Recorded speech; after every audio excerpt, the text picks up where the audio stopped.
At 3 in the morning, Ethan Cole learned that wealth can't buy you peace, only silence. The pounding on his door shattered both. A barefoot woman stood shivering on his porch, eyes wide with terror, whispering about footsteps in her empty house. What he found across the street would pull him into something he'd spent 2 years avoiding, feeling anything at all. This is the story of one night that broke two people open, a confrontation that nearly turned deadly, and the messy, complicated thing that happens when protection becomes something deeper. If you stay until the end, hit that like button and drop a comment with your city. I want to see how far this story travels. The first thing Ethan noticed was that she wasn't wearing shoes.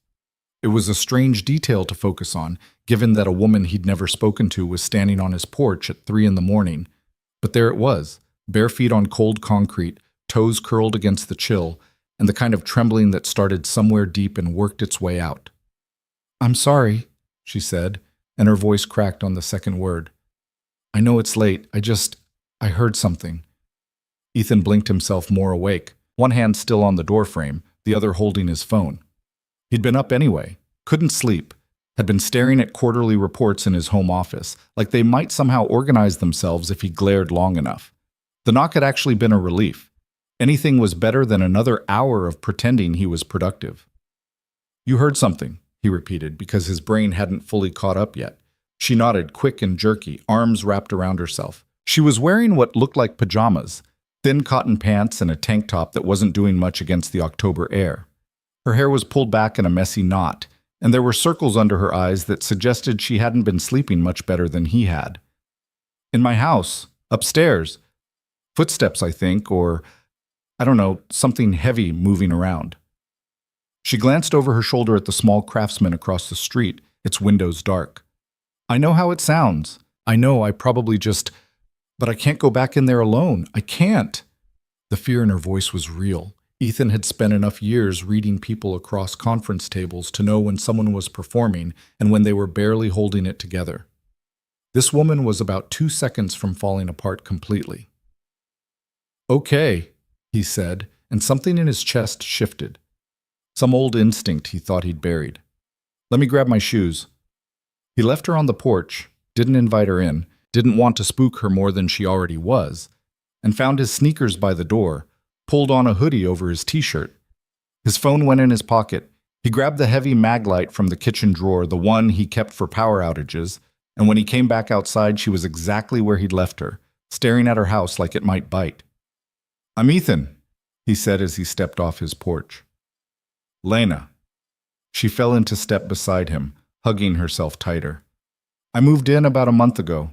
I've seen you around with your son. I should have introduced myself before now. It's fine." He didn't say what he was thinking, which was that he'd noticed her too. Hard not to notice when someone moved into the house that had been empty for 6 months. Harder still when that someone was a woman who seemed to spend most of her time on her porch with coffee and a book, looking like she was hiding from the world. They crossed the empty street. Oakview Lane was one of those quiet residential blocks where nothing much happened, where people kept their lawns neat and their Christmas lights tasteful and their business to themselves. Ethan had bought his house here specifically because it was boring, predictable, safe. Apparently that was changing. Lena's house was smaller than his, older, with a porch that sagged slightly on one side, and paint that had faded to a color that might have been blue once. The front door was closed but not locked. He tried the handle and it turned easily. "You left it open?" "I ran out fast." Her voice was barely above a whisper now. When I heard the noise, I didn't think. I just went." Ethan pushed the door open slowly, light from the street lamp spilling into a narrow hallway. He flicked on the mag light, swept it across the space. Living room to the left, kitchen straight ahead, stairs going up on the right. Everything looked still, undisturbed. No overturned furniture, no signs of forced entry from this angle. "Stay here," he said quietly. Lena caught his arm, fingers digging in hard enough that he felt it through the hoodie. "Don't. I'm just going to check upstairs. I'll be 2 minutes." "What if someone's still up there?" Good question. Ethan wasn't a cop, wasn't trained for this, but he was 6'2", and built solid from the years when he'd used the gym to avoid thinking about his wife's empty side of the bed. He figured that counted for something. Then they're going to have a bad morning, he said, with more confidence than he felt. He moved through the house methodically, checking the kitchen first. Back door still locked, no signs of tampering. Then headed upstairs. The steps creaked under his weight, loud in the silence. 3 bedrooms and a bathroom. The first bedroom was empty except for boxes stacked against one wall, still taped shut. The bathroom was clear. The second bedroom had a mattress on the floor and a lamp. Nothing else. The third, the master, looked lived in. Unmade bed, clothes draped over a chair, a stack of books on the nightstand. No intruder. No broken windows. No obvious signs that anyone had been here who shouldn't be. He was about to head back down when something caught his eye. The window in the master bedroom, the one overlooking the backyard, the latch was undone. Not broken, just unlocked. He crossed to it, examined the sill. No scuff marks, no dirt tracked in, but when he looked down at the yard below, he could see where the grass had been flattened beneath the window, like someone had stood there recently. His jaw tightened. Downstairs, Lena was exactly where he'd left her, one hand pressed to her mouth, eyes tracking his descent like he might disappear. "Nothing upstairs," he said, keeping his voice even, "but we should check your back door." "Why?" "Just want to be thorough." The back door was in the kitchen, an old wooden thing with a deadbolt that looked original to the house. When Ethan got close, he could see the problem immediately. Fresh scratches around the lock, bright against the weathered wood. Someone had worked at it with something metal, a screwdriver maybe, or a pry bar. They hadn't gotten in, but not for lack of trying. Lena saw it the same moment he did. The small sound she made was barely human. "Hey." Ethan caught her by the shoulders before she could crumple. "Hey, you're okay. They didn't get in." "They tried. Someone tried to—" She was hyperventilating now, breath coming in short gasps. "I heard them. I actually heard them, and I thought I was crazy. I thought, you're not crazy." He guided her to one of the kitchen chairs, crouched down so they were eye level. "This is real. Someone tried to break in, but they didn't make it inside, and you did exactly the right thing by getting out." She pressed both hands to her face, shoulders shaking. "I can't go back to sleep here. I can't." "You're not going to." The words came out before he'd fully thought them through. But once they were out there, Ethan didn't take them back. He watched Lena's hands drop, watched her look at him with something that might have been hope, or might have been desperation, or might have been both. "What?" "You're not spending the rest of the night here alone," he said. "Grab whatever you need. You can crash at my place until morning, then we'll figure out next steps." "I can't ask you to." "You're not asking. I'm offering." He stood up, pulled out his phone. "I'm going to call the non-emergency line. Get this documented. You should pack a bag." She stared at him for a long moment, like she was trying to figure out if he was real, if this was actually happening. Then she nodded once, quick and shaky, and disappeared upstairs. Ethan made the call. The dispatcher was professional but not particularly concerned. No active threat, no actual break-in. They'd send an officer by in the morning to take a report. He thanked her, hung up, and tried to ignore the anger simmering under his skin. Someone had tried to get into this woman's house while she was sleeping, and the best the police could offer was a report in 8 hours. Lena came back down with a backpack and a jacket, had put on sneakers this time. She looked steadier, but not by much. "Ready?" Ethan asked. "I don't know how to thank you." "Don't." He opened the back door carefully, checked the yard. Empty, dark. "Come on." They went out the front, locked the door behind them. The walk back across the street was quiet, just their footsteps and the distant sound of a car passing on the main road 2 blocks over. Ethan's house was bigger than hers, newer, the kind of place that had been featured in a magazine once when he wasn't paying attention. He unlocked the front door, disabled the alarm, and gestured her inside. "Guest rooms upstairs, second door on the left. Bathrooms across the hall. There are towels in the closet if you want a shower." Lena stood in his entryway, backpack clutched in both hands, looking lost. "I feel like I'm imposing." "You're not." "I woke you up at 3 a.m. May. M. I was awake already." Ethan locked the door, reset the alarm. "Look, I know this is weird. I know we don't really know each other, but someone tried to break into your house tonight, and until we know who and why, you shouldn't be alone. So just Take the room. Try to get some sleep. We'll deal with everything else in the morning." She nodded slowly. "Thank you, Ethan. Don't mention it." She went upstairs, and he heard the guest room door close, heard the shower start running a few minutes later. Ethan stood in his kitchen, staring at nothing, trying to process the last half hour. He'd lived on this street for 4 years, had exchanged maybe a dozen words total with any of his neighbors. He liked it that way. Anonymous. Quiet. No one asking questions about why he was home so much, why there was no Mrs. Cole answering the door, why his son's mother was nowhere in the pictures. Now he had a stranger in his guest room and fresh scratches on a door across the street and a feeling in his gut that said this wasn't over. He made coffee because sleep was pointless at this point.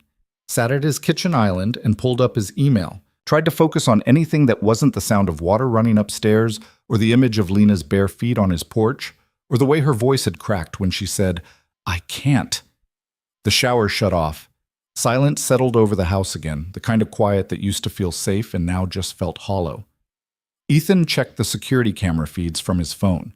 He had them installed front and back after his wife died, some paranoid impulse he couldn't quite name. Everything looked normal. Empty street, still trees, no shadowy figures lurking. He scrolled back through the footage from earlier tonight before Lena knocked. His own house showed nothing unusual. On a hunch, he checked the angle that caught part of her property. At 2:47 a.m., he saw it, a figure moving along the side of her house toward the back. Too dark to make out details, but definitely human-shaped, definitely deliberate. The timestamp was 13 minutes before she showed up at his door. His hand tightened on the phone. 13 minutes. She'd been in there with someone trying to break in for 13 minutes before she ran. He saved the footage, sent it to himself via email. Evidence, in case the cops actually cared. Upstairs, he heard a door open, soft footsteps in the hall. Lena appeared at the top of the stairs, changed into different clothes now, leggings and an oversized sweater. Her hair was wet, pulled back from her face. "Couldn't sleep?" Ethan asked. "Didn't try."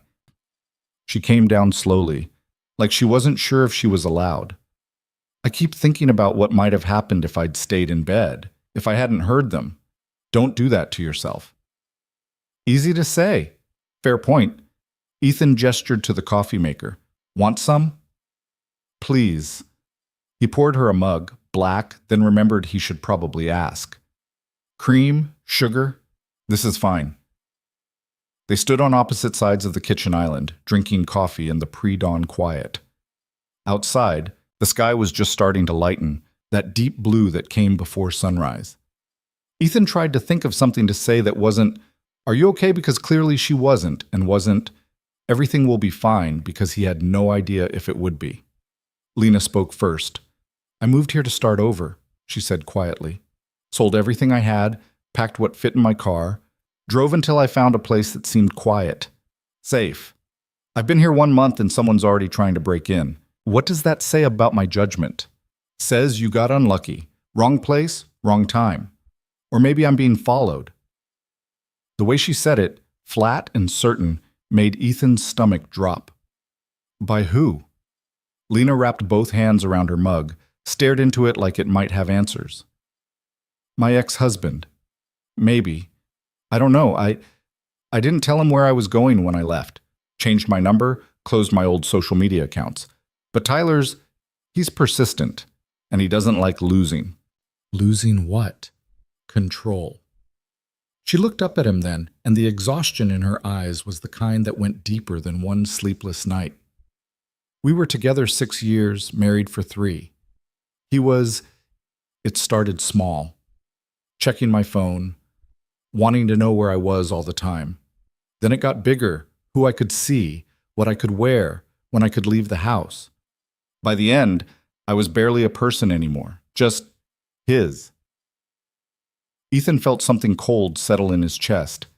"Did he hurt you?" "Not physically. Well, once, but..." She shook her head. "It's complicated. He'd say things, do things, then tell me I was overreacting, that I was too sensitive, that I should be grateful he cared so much. And for a long time I believed him." "What changed?" "He pushed me into a wall during an argument. I hit my head hard enough to see stars, and when I looked at him after, he was smiling, like he'd won something. Lena's voice was steady, but her hands were shaking. I left the next day while he was at work. Didn't take much, didn't leave a note, just got in my car and drove. How long ago? 2 months. Spent the first month in a motel 3 states away, working remote and trying to figure out my next move. Found this place on Craigslist. Landlord was flexible about the lease. Thought I'd finally found somewhere he couldn't find me. Ethan set down his coffee cup. You think he's the one who tried to break in? I don't know, maybe. Or maybe I'm being paranoid. She laughed, brittle and sharp. Hard to tell the difference anymore. Security cameras caught someone by your house at 247A. I can send you the footage. Her face went pale. You have cameras? Front and back. Installed them a couple years ago. The angle catches part of your property. Can I see it? Ethan pulled up his phone, navigated to the saved clip, handed it over. Lena watched it 3 times, her expression getting tighter with each loop. I can't tell if that's him, she said finally. It's too dark, but the height looks right. And the way he moves… She stopped, handed the phone back. I'm probably just projecting. Or you're reading patterns you've learned to recognize. She looked at him, really looked at him, for the first time since sitting down. You're being incredibly kind about this. Most people would have sent me home with a number for a locksmith. Ethan shrugged. I'm not most people. Clearly. They drank their coffee. Outside, the sky was shifting from blue to gray, the kind of overcast morning that promised rain later. Ethan checked his watch. 5:15. His son wouldn't be up for another hour at least. Max had never been a morning person, not even as a baby. You have a kid, Lena said, following his gaze. I've seen him, 8 or 9. 7. Max. He's cute, looks like you. Poor kid. That surprised a laugh out of her, small but genuine. I'm serious. Good-looking father, he's probably going to break hearts when he's older. Ethan didn't know what to do with that, so he changed the subject. What do you do for work? Graphic design, freelance mostly, logo work, website layouts, that kind of thing. It pays enough to keep the lights on. She paused. What about you? I'm guessing you're not hurting for money based on the house. I run a software company, cloud infrastructure, enterprise solutions. We got lucky with timing. Luck or skill? Both, probably. Ethan refilled his coffee. Started it with a friend from college 10 years ago. First few years were brutal. Lived on ramen and caffeine, slept in the office more than my apartment. Then we landed a big client. Things snowballed. Now we have 200 employees, and I spend most of my time in meetings I'd rather not be in. But you're successful. Depends on how you measure success. Lena tilted her head, studying him. That sounded bitter. Did it? Ethan hadn't meant it to, but yeah, maybe it had. My wife used to say I was better at building companies than relationships. Turns out she was right. Used to? She died 2 years ago, car accident. The words came out flat, rehearsed, because he'd said them enough times that they didn't feel real anymore. Just facts. Data points. His wife was dead. He was raising their son alone. Life went on whether you were ready for it or not. Lena's face softened. I'm sorry. Yeah, me too. They sat with that for a moment, the weight of their respective damages hanging in the air between them. Ethan wondered if this was what connection looked like now. 2 broken people drinking coffee at dawn, sharing the things they usually kept locked down. I should let you get ready for your day, Lena said eventually. I'm sure you have work, and I've already taken up enough of your time. You're not going back to that house alone. Ethan, not up for debate. Mutt. He stood, rinsed his mug in the sink. I'm calling a locksmith this morning, getting your back door fixed properly. New deadbolt, maybe a chain. And you're staying here until that's done. I can't. Yes, you can. I have the space, and my kid will be thrilled to have someone new to show off his Lego collection to. Besides, it's Friday. He's with his grandmother this weekend. You can have the guest room through Sunday. Give yourself time to breathe. Lena looked at him like he'd just offered her something impossible. Why are you doing this? Because someone tried to break into your house, and you shouldn't have to deal with that alone. Ethan met her eyes, held them. And because I know what it's like to feel like you're drowning and no one's throwing you a rope.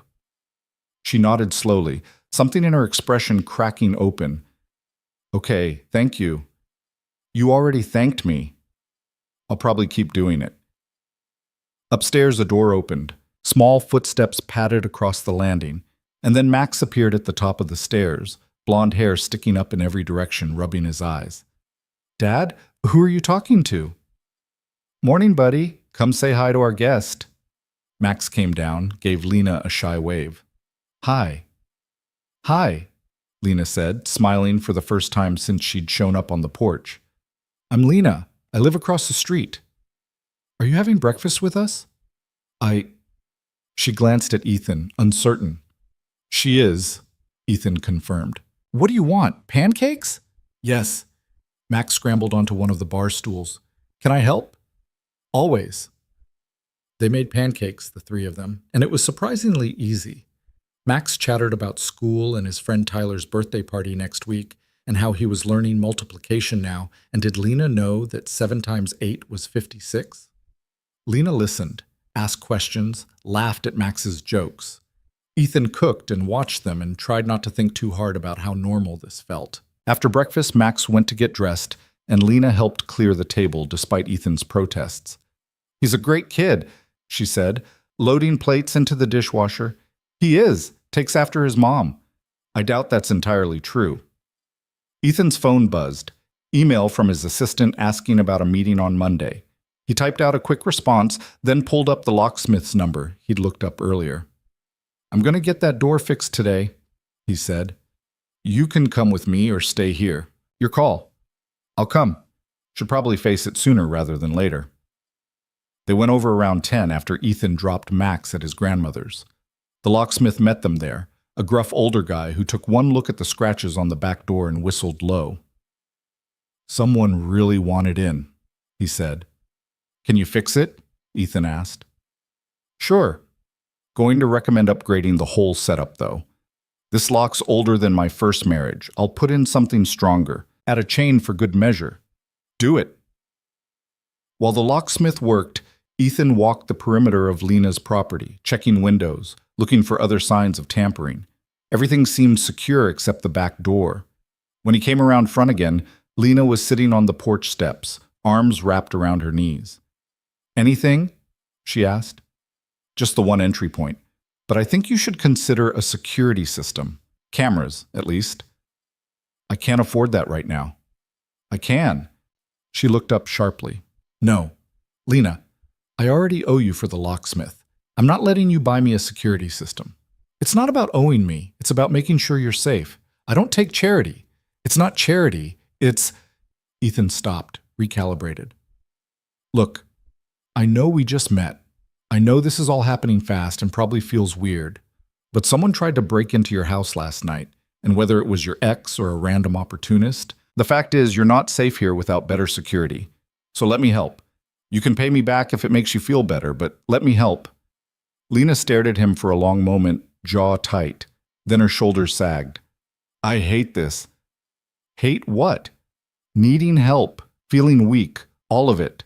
Needing help doesn't make you weak. It makes you human. Easy for you to say. You're the one giving it, not taking it. Fair point. Ethan sat down next to her on the steps, left a careful foot of space between them. After my wife died, I spent 6 months trying to do everything myself. Take care of Max, run the company, manage the house, all of it. I was drowning, but I wouldn't admit it. Wouldn't ask for help because I thought that meant I was failing. Then one day, I passed out at work from exhaustion, and my business partner sat me down and told me I was being an idiot. Said accepting help wasn't weakness, it was survival. What did you do? Hired a nanny. Let my assistant handle more of the day-to-day.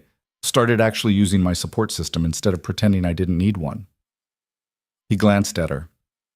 Hardest thing I've ever done, asking for that help. But Max needed a father who wasn't running on empty, and my company needed a CEO who could function. So I swallowed my pride and I asked. Lena was quiet for a moment. How long did it take? To feel okay again? I'll let you know when I get there. She laughed, surprised. That honest, huh? Seemed appropriate given the circumstances. The locksmith called from inside, said he was done. They went back in, inspected the new deadbolt and chain. Solid, secure, the kind of setup that would take serious tools to bypass. Anyone tries this again, they're going to make a lot of noise doing it, the locksmith said, which should give you time to call 911. Thank you, Lena said quietly. After the locksmith left, they stood in her kitchen, the space feeling safer, but not quite safe. I should probably let you get back to your day, Lena said. I'm sure you have work. Nothing that can't wait. Ethan checked his watch. Have you eaten lunch? Not hungry. That wasn't the question. She sighed. No, I haven't eaten lunch. Come on, there's a decent sandwich place 2 blocks over. My treat. Ethan, not up for debate. They walked to the deli, ordered sandwiches, sat outside despite the gray sky because the fresh air felt necessary. Lena picked at her food, eating mechanically, like she'd forgotten what appetite felt like. Tell me about your design work, Ethan said, trying to pull her out of her head. What do you want to know? How'd you get into it? Art school? Figured out I was better at making logos than painting.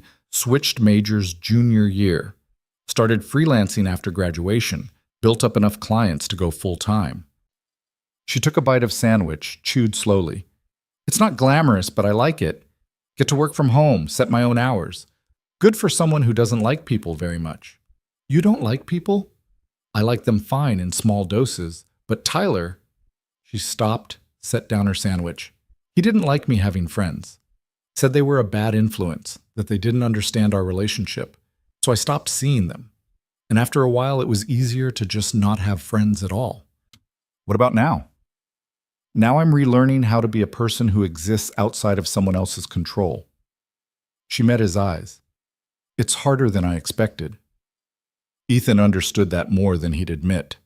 After Caroline died, he'd had to relearn how to be a person who existed without her. The routines they'd built together, the shared rhythm of their lives, all of it gone, and he'd had to figure out how to fill that space without falling apart. Give yourself time, he said. You've been on your own, 2 months? That's nothing. You're still figuring out what your life looks like now. What if I never figure it out? Then you keep trying anyway. They finished lunch, walked back to her house. The new lock gleamed in the afternoon light. Lena stood on her porch, keys in hand, not quite ready to go inside. Thank you, she said. For everything. The lock, the food, letting me crash at your place last night. You didn't have to do any of that. I know. So why did you? Ethan considered the question, tried to find an answer that wasn't just because I know what it's like to be scared, or because you knocked on my door and I couldn't turn you away. Because everyone needs someone in their corner, he said finally, and it looked like you could use one. Lena's eyes went bright, like she might cry, but she blinked it back. Well, you're good at it. At what? Being in someone's corner.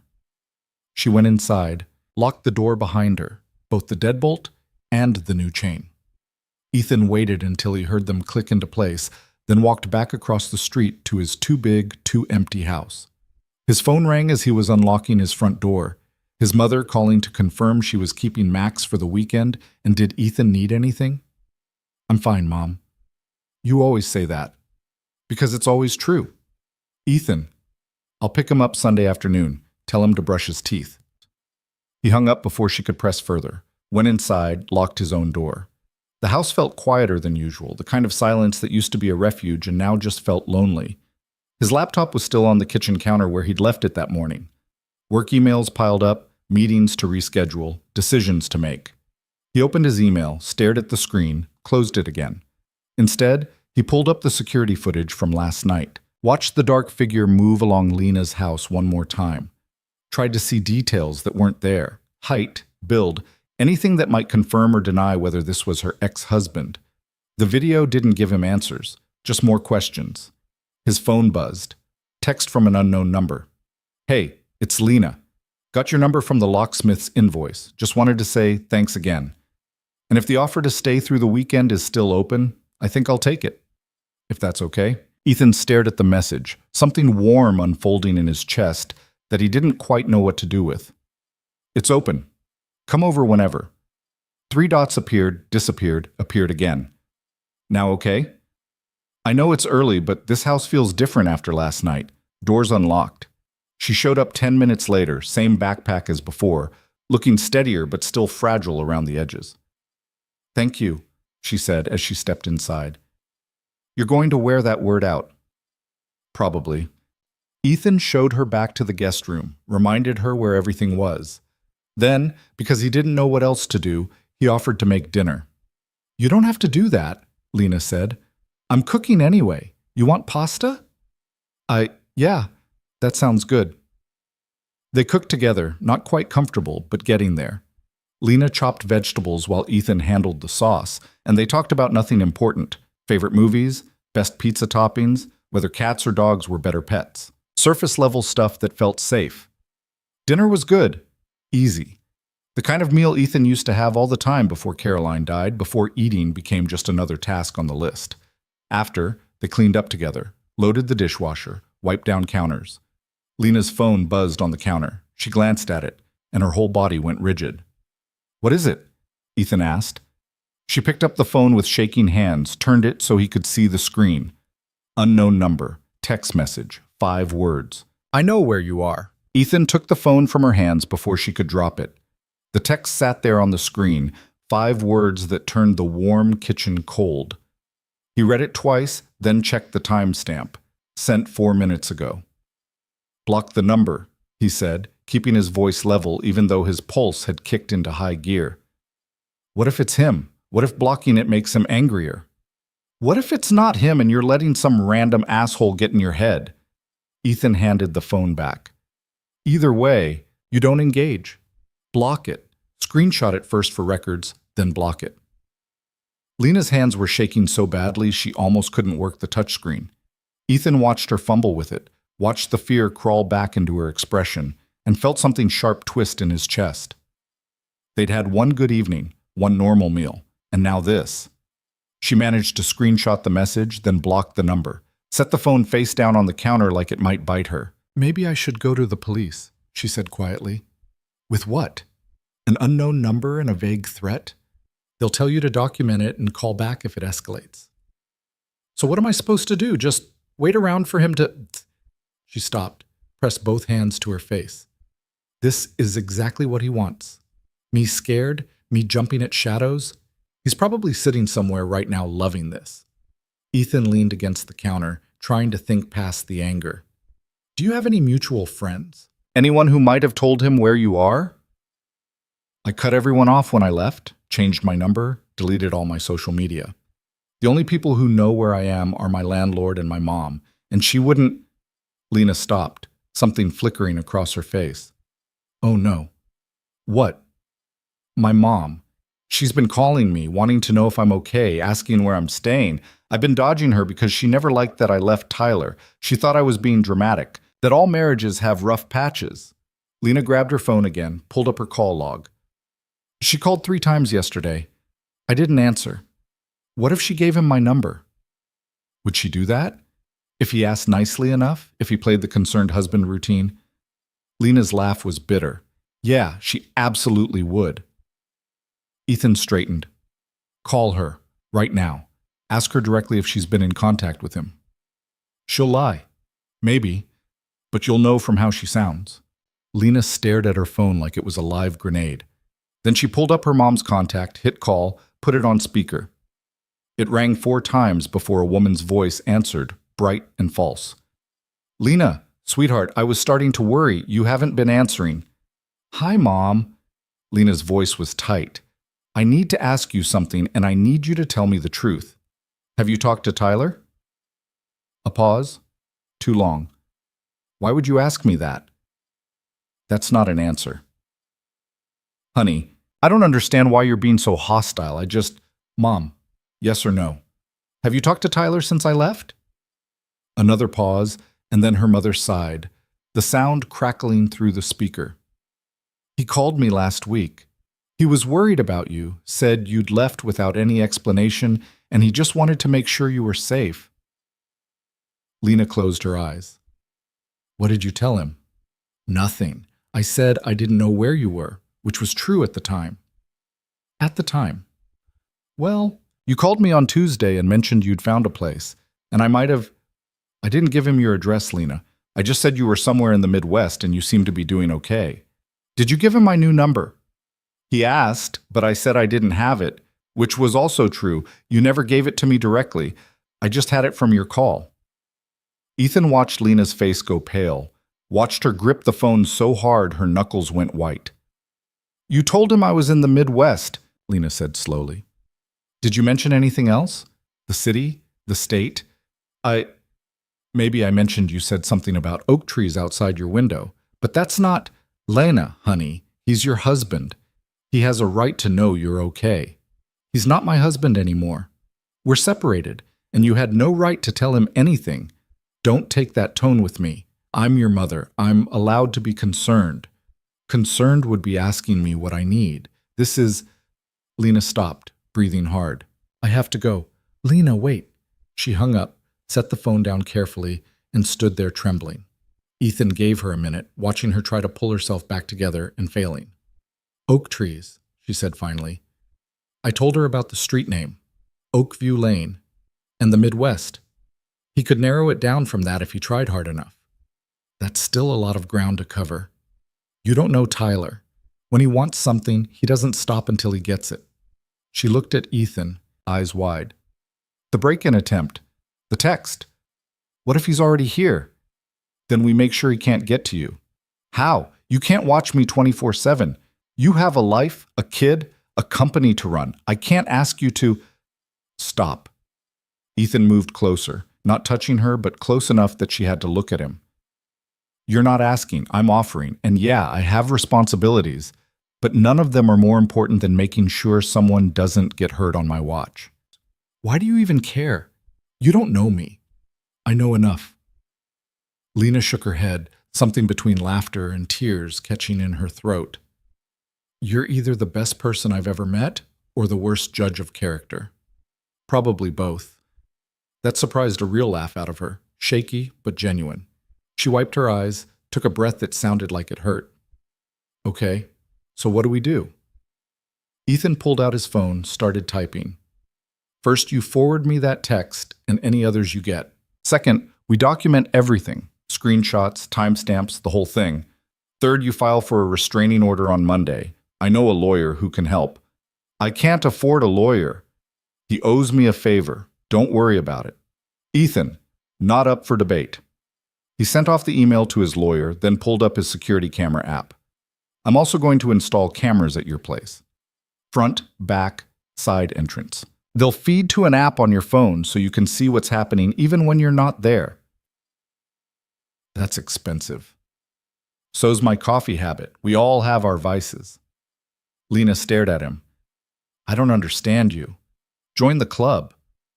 They stood there in the kitchen, the dishwasher humming through its cycle, the house quiet around them. Outside, the sky had darkened fully, street lamps casting yellow pools on the pavement. Ethan checked his watch. 8:30. Too early for bed, too late to pretend this was still a normal evening. You want to watch something? He asked. TV, movie, whatever? Might help get your mind off things. I don't think I can focus on anything right now. Fair enough. Lena picked up her phone, checked it compulsively, set it back down. I should probably try to sleep. Long day. Guest room's yours. She nodded, grabbed her backpack from where she'd left it by the stairs, stopped halfway up, turned back. Thank you. I know I keep saying it, but I mean it. She paused, searching for words. You're giving me something I forgot existed. What's that? Hope that not everyone's terrible. She went upstairs before Ethan could respond, and he stood there in his empty kitchen feeling like he'd been punched in the chest. Hope that not everyone's terrible. What kind of life had she been living? That basic decency felt like a revelation. He checked the locks, set the alarm, did his nightly routine on autopilot. Upstairs he could hear water running, Lena in the bathroom, getting ready for bed. The house felt different with someone else in it, less empty. He didn't know if that was good or bad yet. His phone buzzed, text from his business partner, Jake. Board meeting got moved to Tuesday. You good with that? Fine. You sound thrilled. Just tired. Everything okay? Ethan stared at the message, trying to figure out how to answer that. Was everything okay? His neighbor was being stalked by her ex-husband. Someone had tried to break into her house, and he'd somehow appointed himself her protector despite barely knowing her. No, everything was definitely not okay. Yeah. Talk Monday. He put the phone away, headed upstairs to his own room, past the guest room on the way. The door was cracked open, and he could see Lena sitting on the bed, staring at her phone.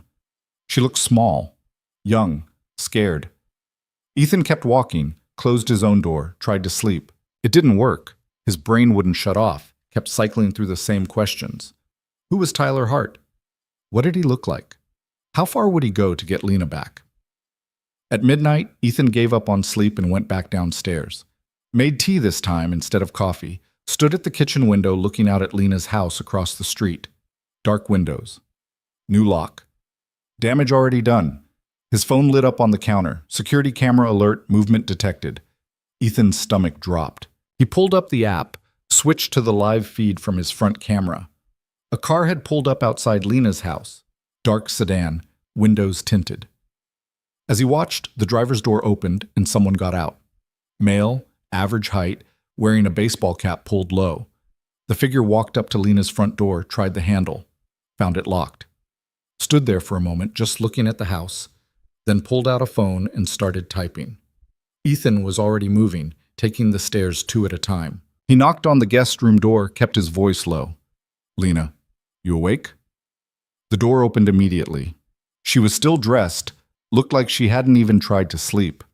What's wrong? Someone's at your house right now. I need you to check your phone. Her face went white, but she grabbed her phone from the nightstand. A new message lit up the screen, same unknown number she'd blocked earlier, which meant he'd switched numbers. Nice new lock. Won't matter. Oh my God, Lena whispered. Stay here. Ethan was already heading back down the stairs, Lena right behind him despite his instruction. What are you doing? Getting a better look at this guy. Ethan, don't. But he was already at the front door, already disabling the alarm and stepping out onto his porch. Across the street, the figure turned at the sound, and even in the dim light, Ethan could see the moment recognition clicked. Not recognition of Ethan specifically, but recognition that someone was watching, someone was interfering. The man got back in his car, engine starting. Ethan pulled out his phone, tried to get a shot of the license plate, but the car was already moving, taillights disappearing down the street before he could focus the camera. Damn it! Lena was in the doorway, arms wrapped around herself. Was that him? I don't know, maybe. Couldn't see his face clearly enough. Ethan came back inside, locked the door, reset the alarm. But whoever it was, they're gone now. They'll come back. Probably. You're not making me feel better. Wasn't trying to. I'm trying to be realistic. Ethan pulled up the security footage, scrolled back to when the car first appeared.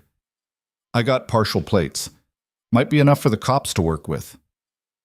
Lena moved beside him, watched the footage over his shoulder. When the figure appeared on screen, walking up to her door, she made a sound that was half gasp, half sob. That's him. That's Tyler. You're sure? I'm sure. The way he walks, the way he stands. I'd know him anywhere. Her voice cracked. He's here. Found me. Ethan saved the footage, sent it to his own email, then pulled up the non-emergency police line. I'm calling this in.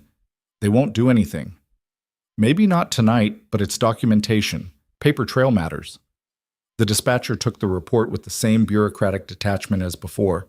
Possible prowler, no forced entry, victim safe inside a neighbor's home. An officer would swing by in the morning to take statements.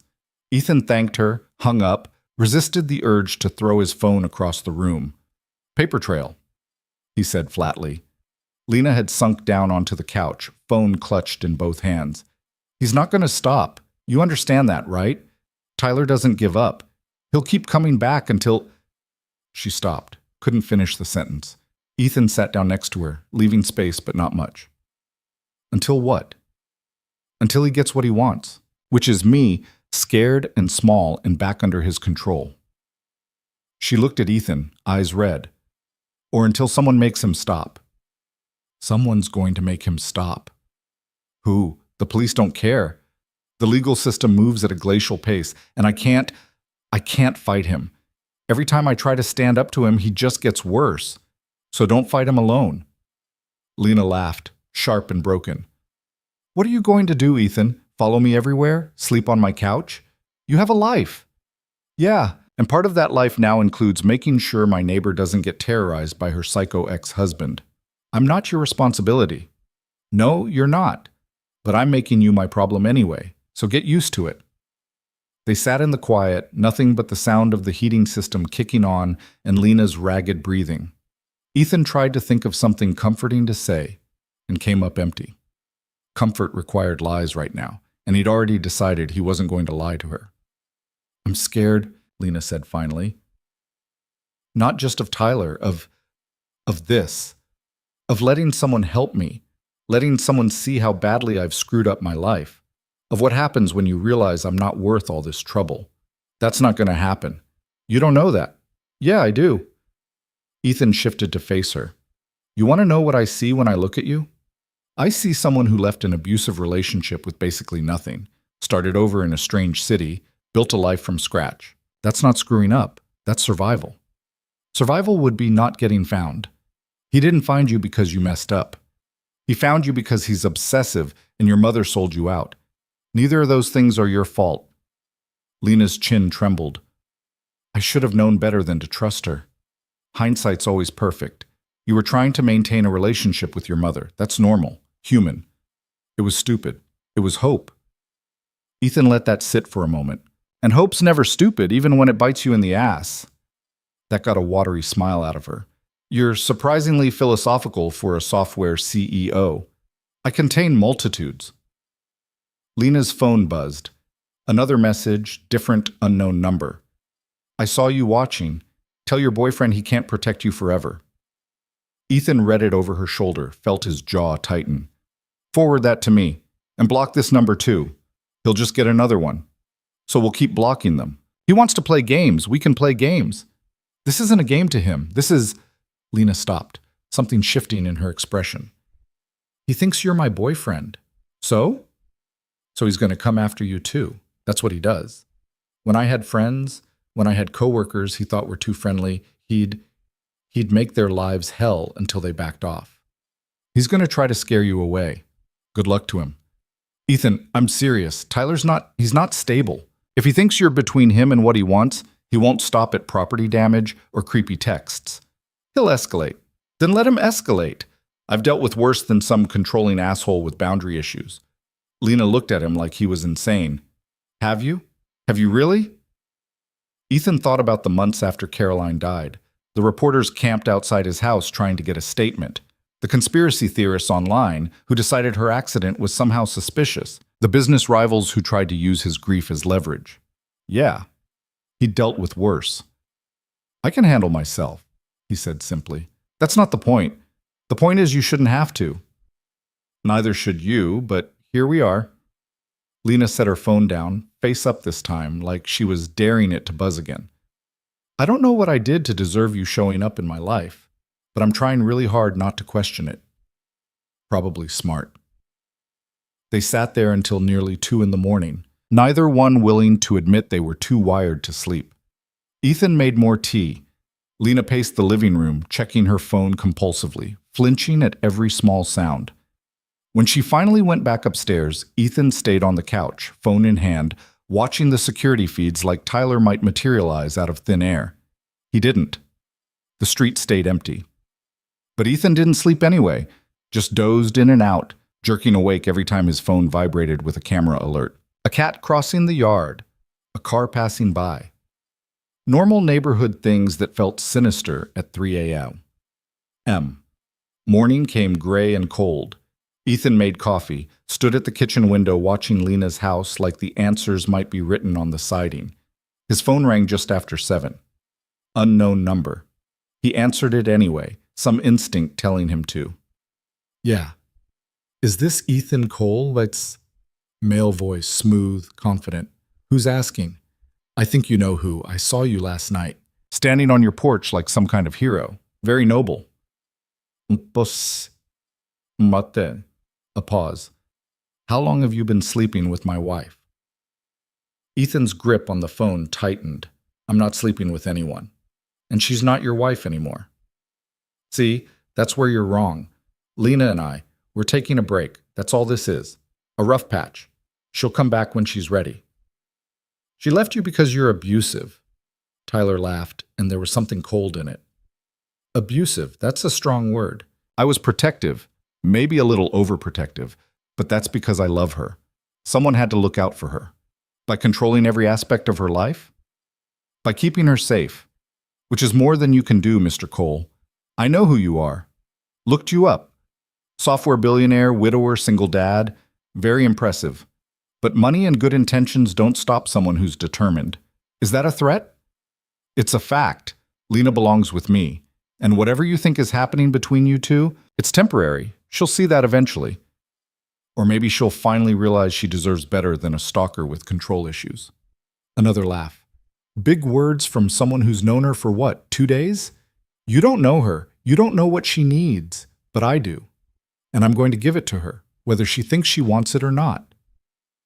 The line went dead. Ethan stood there, phone still pressed to his ear, rage simmering under his skin. 2 minutes. He'd talked to Tyler Hart for 2 minutes and already wanted to put his fist through a wall. Behind him, footsteps on the stairs. Lena appeared in the kitchen doorway, hair pulled back, face pale. I heard your phone ring. Was that? Yeah. What did he say?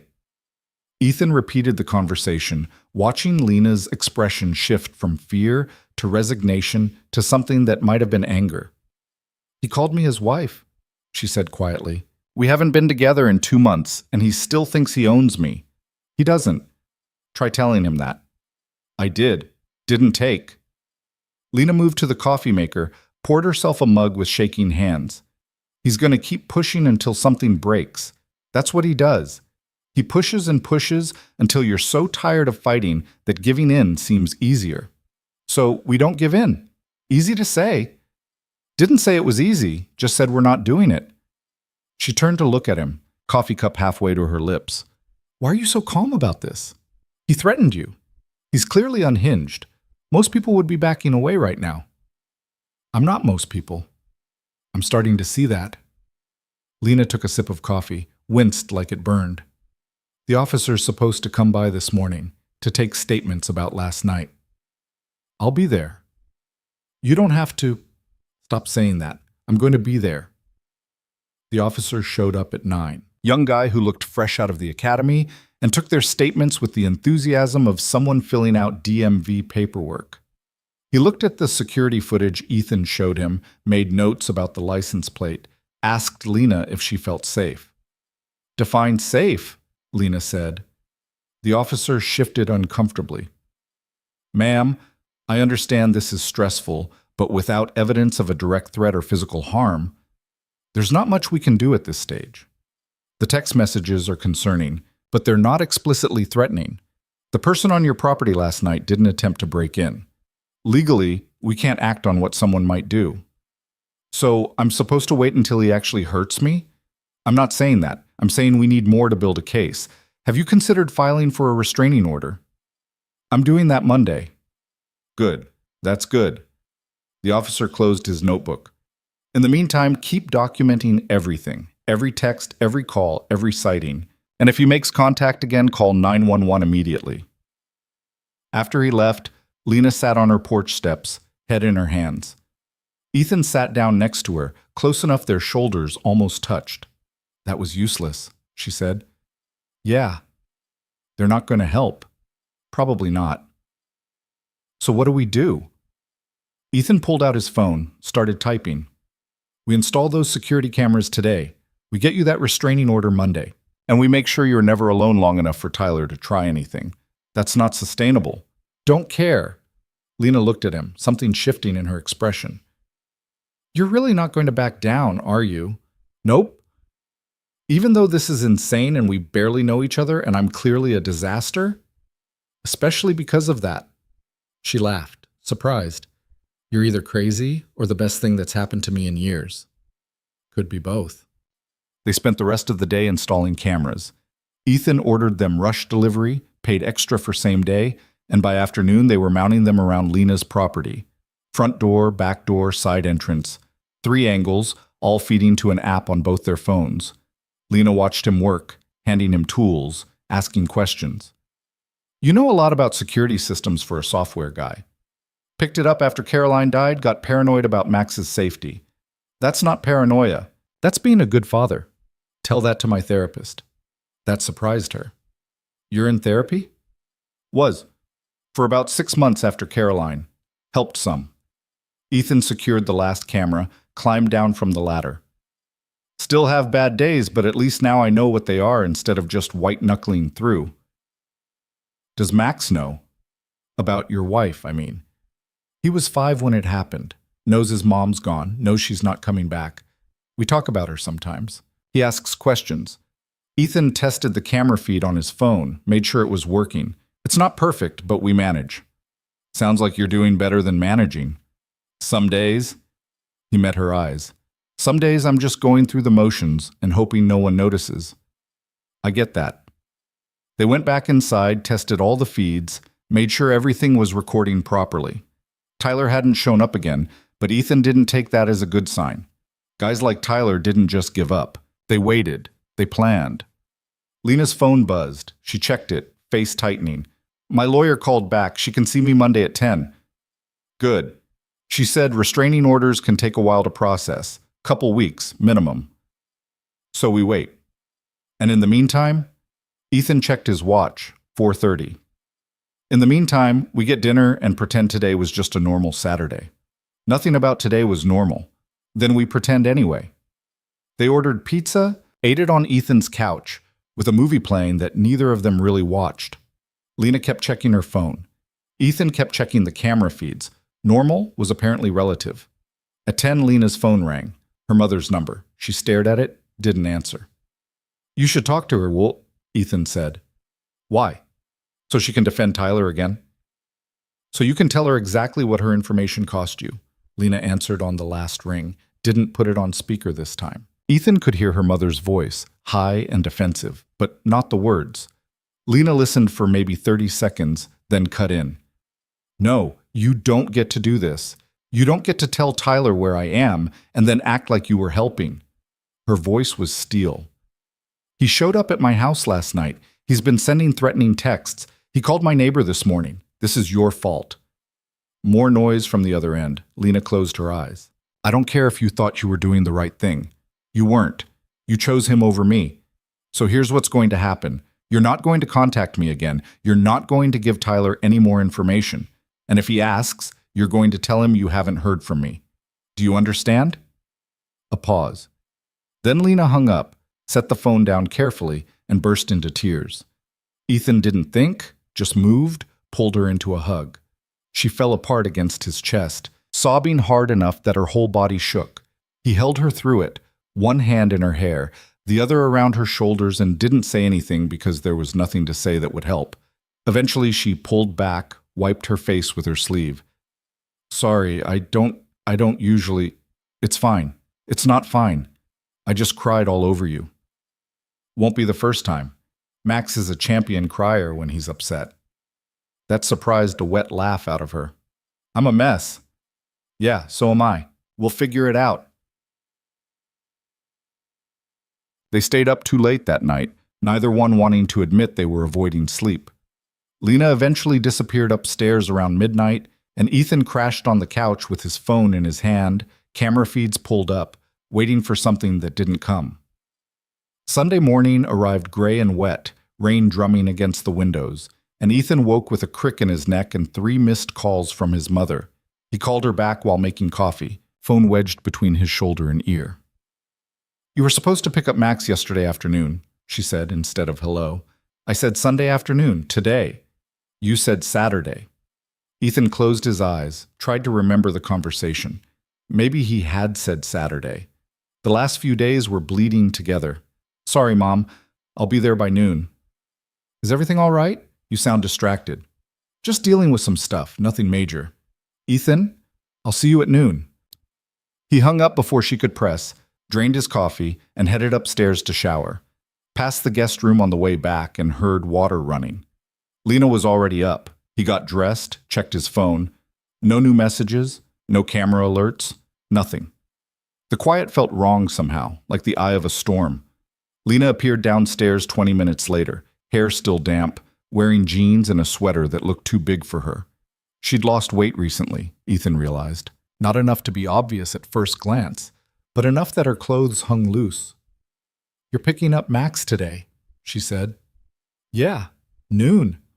I should probably go back to my place, give you guys some space." "No." She frowned. "Ethan, Tyler's still out there. You're staying here until we get that restraining order sorted, at minimum. That could be weeks." "Then you're staying for weeks." Lena opened her mouth to argue, closed it again. "What about Max? You can't just spring a house guest on him without explanation. He's 7. I'll tell him you're staying with us for a bit because your house needs repairs. He'll accept it and move on." Kids aren't that simple. Mine is. Ethan poured her coffee, slid it across the counter. "Look, I get that this is weird. I get that you're not used to people helping without expecting something back. But I need you to trust me on this, okay? You're safer here." Lena took the coffee, wrapped both hands around it. "I don't know how to do this." "Do what?" "Accept help. Rely on someone. All of it." She stared into her mug. "Tyler spent years convincing me I was incapable of taking care of myself, that I needed him. And even though I know that was manipulation, there's still this voice in my head saying he was right, that I can't make it on my own. You've been on your own for 2 months and you're still standing. That's proof enough. Is it? Because from where I'm sitting, I ran away, got found, and immediately became someone else's problem. You're not a problem. I'm literally hiding in your house from my ex-husband. Temporary situation, not a character flaw." Lena looked at him over the rim of her mug, something tired and grateful in her expression. "You're very determined to see the best in me. Just calling it like I see it." They ate breakfast in comfortable silence. Then Lena insisted on cleaning up while Ethan got ready to leave. He checked the camera feeds one more time before heading out. Everything quiet, everything normal. It made him nervous. "Lock the door behind me," he said. "Alarm code is 4723. Don't answer if anyone knocks." "I know the drill. Text me if anything feels off." "Ethan." Lena caught his arm. "I'll be fine for 2 hours. Go get your son." He went, but he didn't like it. Drove to his mother's house with half his attention on the road and half on his phone, waiting for an alert that didn't come.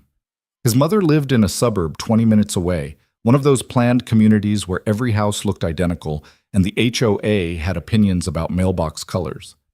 Max came running out before Ethan even parked, backpack bouncing, talking at full speed about the movie his grandmother had let him watch.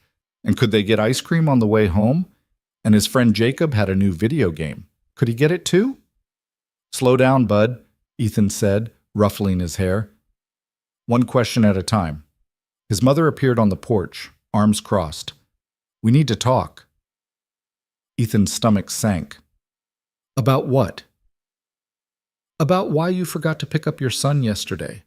About why you've been distracted every time I've called this week. About—" She glanced at Max, lowered her voice. "Can we talk inside for a minute? I really need to get back." 5 minutes, Ethan." He told Max to wait in the car, followed his mother into her kitchen. She rounded on him the second they were alone. "What's going on? And don't tell me nothing, because I know you better than that." Ethan leaned against the counter, trying to figure out how much to say. "There's a situation with one of my neighbors. She's having some trouble with her ex, and I'm helping her deal with it." "What kind of trouble?" "The kind that involves police reports and restraining orders." His mother's face tightened. "Is it dangerous?" "Not for me. For her, yeah, potentially." "So you've inserted yourself into the middle of a domestic situation." "It's not like that." "Then what is it like?" Ethan scrubbed a hand over his face. "She knocked on my door at 3 a.m. because someone was trying to break into her house. What was I supposed to do? Send her away?" "You were supposed to call the police and let them handle it." "I did call the police. They don't care." "So yeah, I'm handling it." "By doing what exactly? Playing bodyguard?" "Ethan, you have a son to think about." "I am thinking about him. I'm thinking I want him to grow up knowing that when someone needs help, you help them, not turn away because it's complicated. His mother softened slightly. I'm not saying don't help. I'm saying be smart about it. You don't know this woman. You don't know what you're getting into. I know enough. Do you? Because from where I'm standing, this sounds like you're using someone else's crisis to avoid dealing with your own stuff. That hit harder than Ethan expected. What stuff? The fact that you've been alone for 2 years and you won't even consider dating. The fact that you work 80-hour weeks and use Max as an excuse not to have a life outside of work and parenting. The fact that you're still punishing yourself for Caroline's death even though it wasn't your fault. We're not doing this right now. When are we going to do it? You won't talk to me. You stopped going to therapy. Mom. Ethan's voice came out harder than he meant it to. I appreciate the concern, but I'm handling things, and I really need to get Max home. She looked like she wanted to argue more, but finally nodded. Fine, but be careful, okay? I don't want you or Max getting hurt because you couldn't walk away from someone else's mess. Ethan didn't answer, just went back outside, got in the car with Max. His son chattered the whole drive home, oblivious to the tension radiating off his father. When they pulled up to the house, Max spotted Lena through the front window and perked up. Is that the lady from the other day? The one who had breakfast with us? Yeah, she's staying with us for a bit. Why? Her house needs some repairs, and she didn't want to stay there while they're being done. Oh, okay. Max unbuckled his seatbelt. Can I show her my Lego spaceship? If she wants to see it, sure. They went inside, and Lena looked up from where she was sitting on the couch with her laptop, smiled when she saw Max. Hey, how was your weekend? Good. I watched a movie, and Grandma made cookies, and oh, do you want to see my Lego spaceship? I built it myself. I'd love to see it. Max grabbed her hand and dragged her upstairs, and Ethan stood in his entryway listening to his son's excited narration and Lena's patient responses and tried not to think about his mother's words. Using someone else's crisis to avoid dealing with your own stuff. Was that what he was doing? He didn't think so. This felt different. This felt necessary. His phone buzzed. Text from Jake. You see the latest investor report? Numbers are down. Ethan had forgotten about work entirely. He pulled up his email, scrolled through the messages he'd been ignoring since Friday. Reports, meetings, decisions that needed to be made. The company he'd built felt like something happening to someone else. He typed back, I'll look at it tonight. You good? You've been MIA. Fine, just dealing with some personal stuff. Want to talk about it? Not particularly. Offer stands. Ethan pocketed his phone, went upstairs, found Max and Lena in his son's room. Lena sitting cross-legged on the floor, admiring a truly chaotic Lego construction, while Max explained its various features in exhaustive detail. And this part is the hyperdrive, but it's broken right now, so the crew has to fix it, and this is the captain's quarters. And, Dad, Lena thinks my spaceship is cool. It's very cool, Ethan agreed. Lena glanced up at him, something soft in her expression, and Ethan felt that same punch to the chest he'd felt the night before. This was too easy, too comfortable, too much like something he'd lost and didn't know he was allowed to want again. The afternoon passed quietly. Max played while Lena worked on her laptop, and Ethan tried to focus on the investor report Jake had sent. The numbers were down, but not catastrophically. Normal market fluctuation, nothing to panic about. He sent back some notes, scheduled a call for Tuesday, and closed his laptop feeling like he'd accomplished exactly nothing. Dinner was pasta again because Ethan's cooking repertoire was limited, and Max talked through the entire meal about a book his teacher was reading to the class. Lena listened with what seemed like genuine interest, asked questions, laughed at the right parts. She was good with kids, natural in a way that didn't feel forced. After dinner, Max wanted to watch a movie, so they all piled on the couch. Max between them, Lena on one end, Ethan on the other. Some animated thing about talking animals that Ethan had seen 3 times already. Halfway through, Max fell asleep with his head on Lena's shoulder. He does this, Ethan said quietly, gets all worked up and then crashes hard. It's fine. Lena adjusted so Max was more comfortable. He's sweet. He is. Takes after his mom in that regard, too. Stop selling yourself short. I've seen you with him. You're a good father. Ethan didn't know what to do with that, so he just nodded and went back to pretending to watch the movie. When it ended, he carried Max upstairs, got him into pajamas without fully waking him, and tucked him in. By the time he came back down, Lena was in the kitchen washing dishes. You don't have to do that, Ethan said. I know, but I need to feel useful. You're a guest, not a maid. I'm a freeloader who's been living in your house for 3 days. You're someone dealing with a dangerous situation who accepted help. That's different. Lena set down the dish she was washing, turned to face him.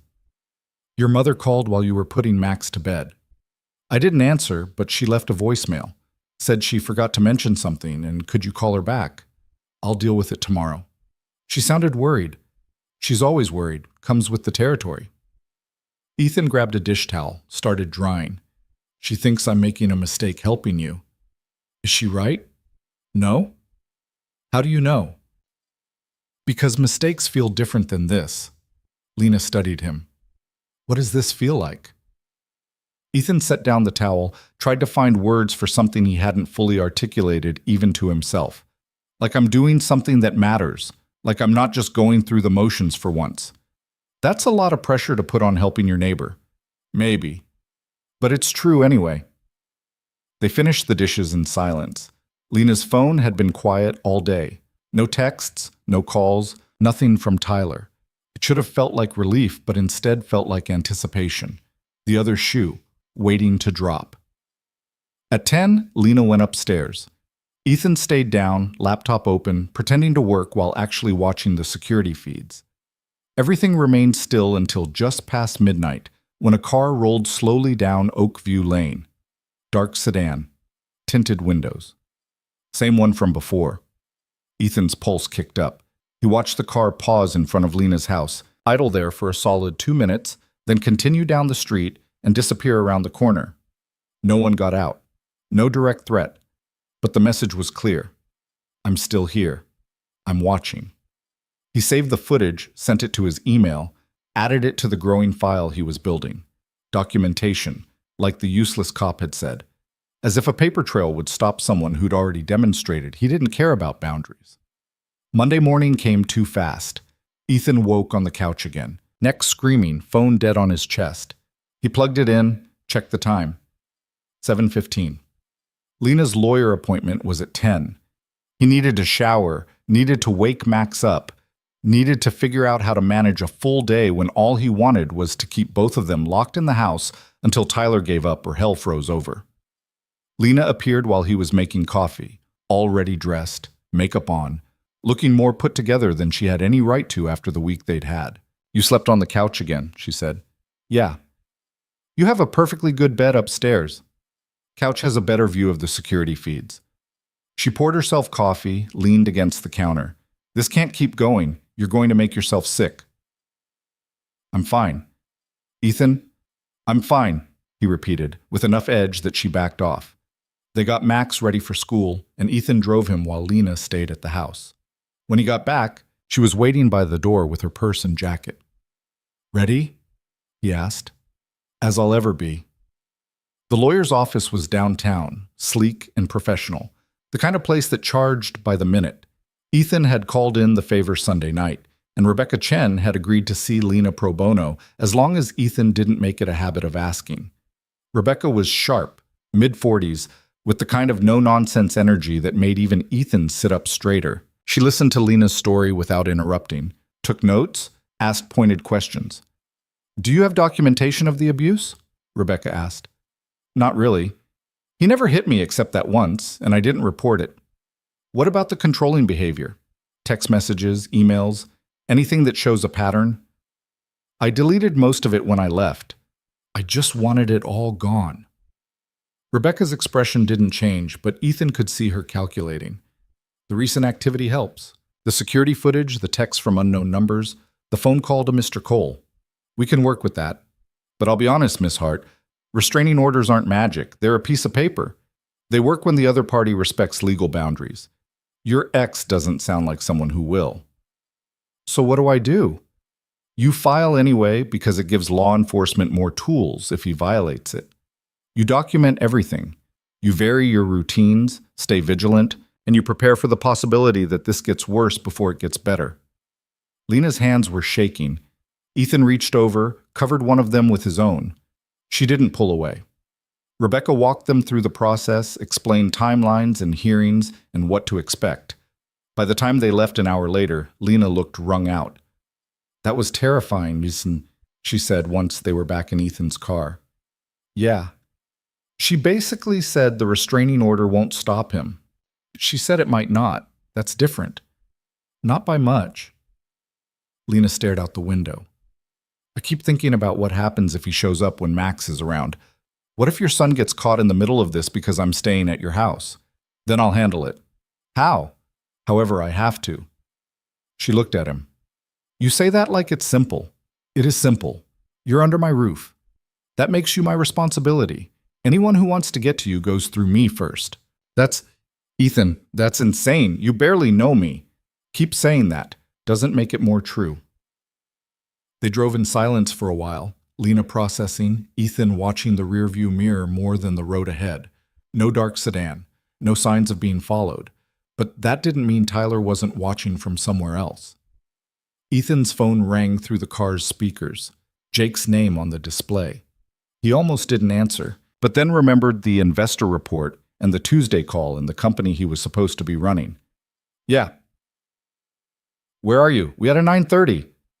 Ethan's stomach dropped. He'd completely forgotten. "Something came up. I'll be there in 20. "Everything okay?" "Fine, just running late." He hung up, looked at Lena. "I have to go to the office for a few hours." "You okay going back to the house alone?" "I'll be fine. Lock the doors, set the alarm, don't answer for anyone." "I know." He dropped her off, waited until she was inside and the alarm was set before heading downtown to his office. The building was glass and steel, 17 floors of open concept workspaces and conference rooms with views of the city. Ethan's office was on the top floor, corner suite, the kind of space that was supposed to make him feel successful and instead just made him feel isolated. Jake was waiting in the conference room, along with 3 other executives Ethan only half recognized. The meeting was supposed to be about quarterly projections but turned into an interrogation about his recent absence. "You've missed 4 meetings in the last week," Jake said, not unkindly. "People are starting to notice. I'll catch up." "It's not about catching up, it's about being present. We need you here, Ethan. The company needs you here. I'm dealing with some personal stuff. It'll settle down soon." "What kind of personal stuff?" Ethan looked at the faces around the table, colleagues, some of them friends, all of them expecting an answer that made sense. He didn't have one that wouldn't sound ridiculous. "My neighbor's ex-husband is stalking her, so I've appointed myself her bodyguard," didn't exactly inspire confidence in his decision-making. "Family stuff," he said finally. "I'll handle it." The meeting dragged on another hour, projections, strategies, decisions that felt meaningless compared to making sure Lena didn't get hurt. Ethan contributed when pressed, but mostly just nodded along, half his attention on his phone waiting for an alert from the security cameras. When it finally ended, Jake pulled him aside. "You want to grab lunch? Talk about whatever's actually going on?" "Can't. I need to get back." "Ethan." Jake blocked his path. "I've known you for 12 years. I was at your wedding. I was a pallbearer at Caroline's funeral. So when I say you're not okay, I'm not guessing. What's going on?" Ethan considered lying, considered deflecting, considered a dozen different ways to avoid this conversation.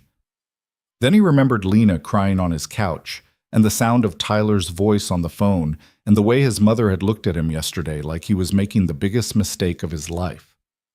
"There's a woman," he started, and Jake's eyebrows shot up. "A woman. Not like that. She's my neighbor. She's being stalked by her ex, and I'm helping her."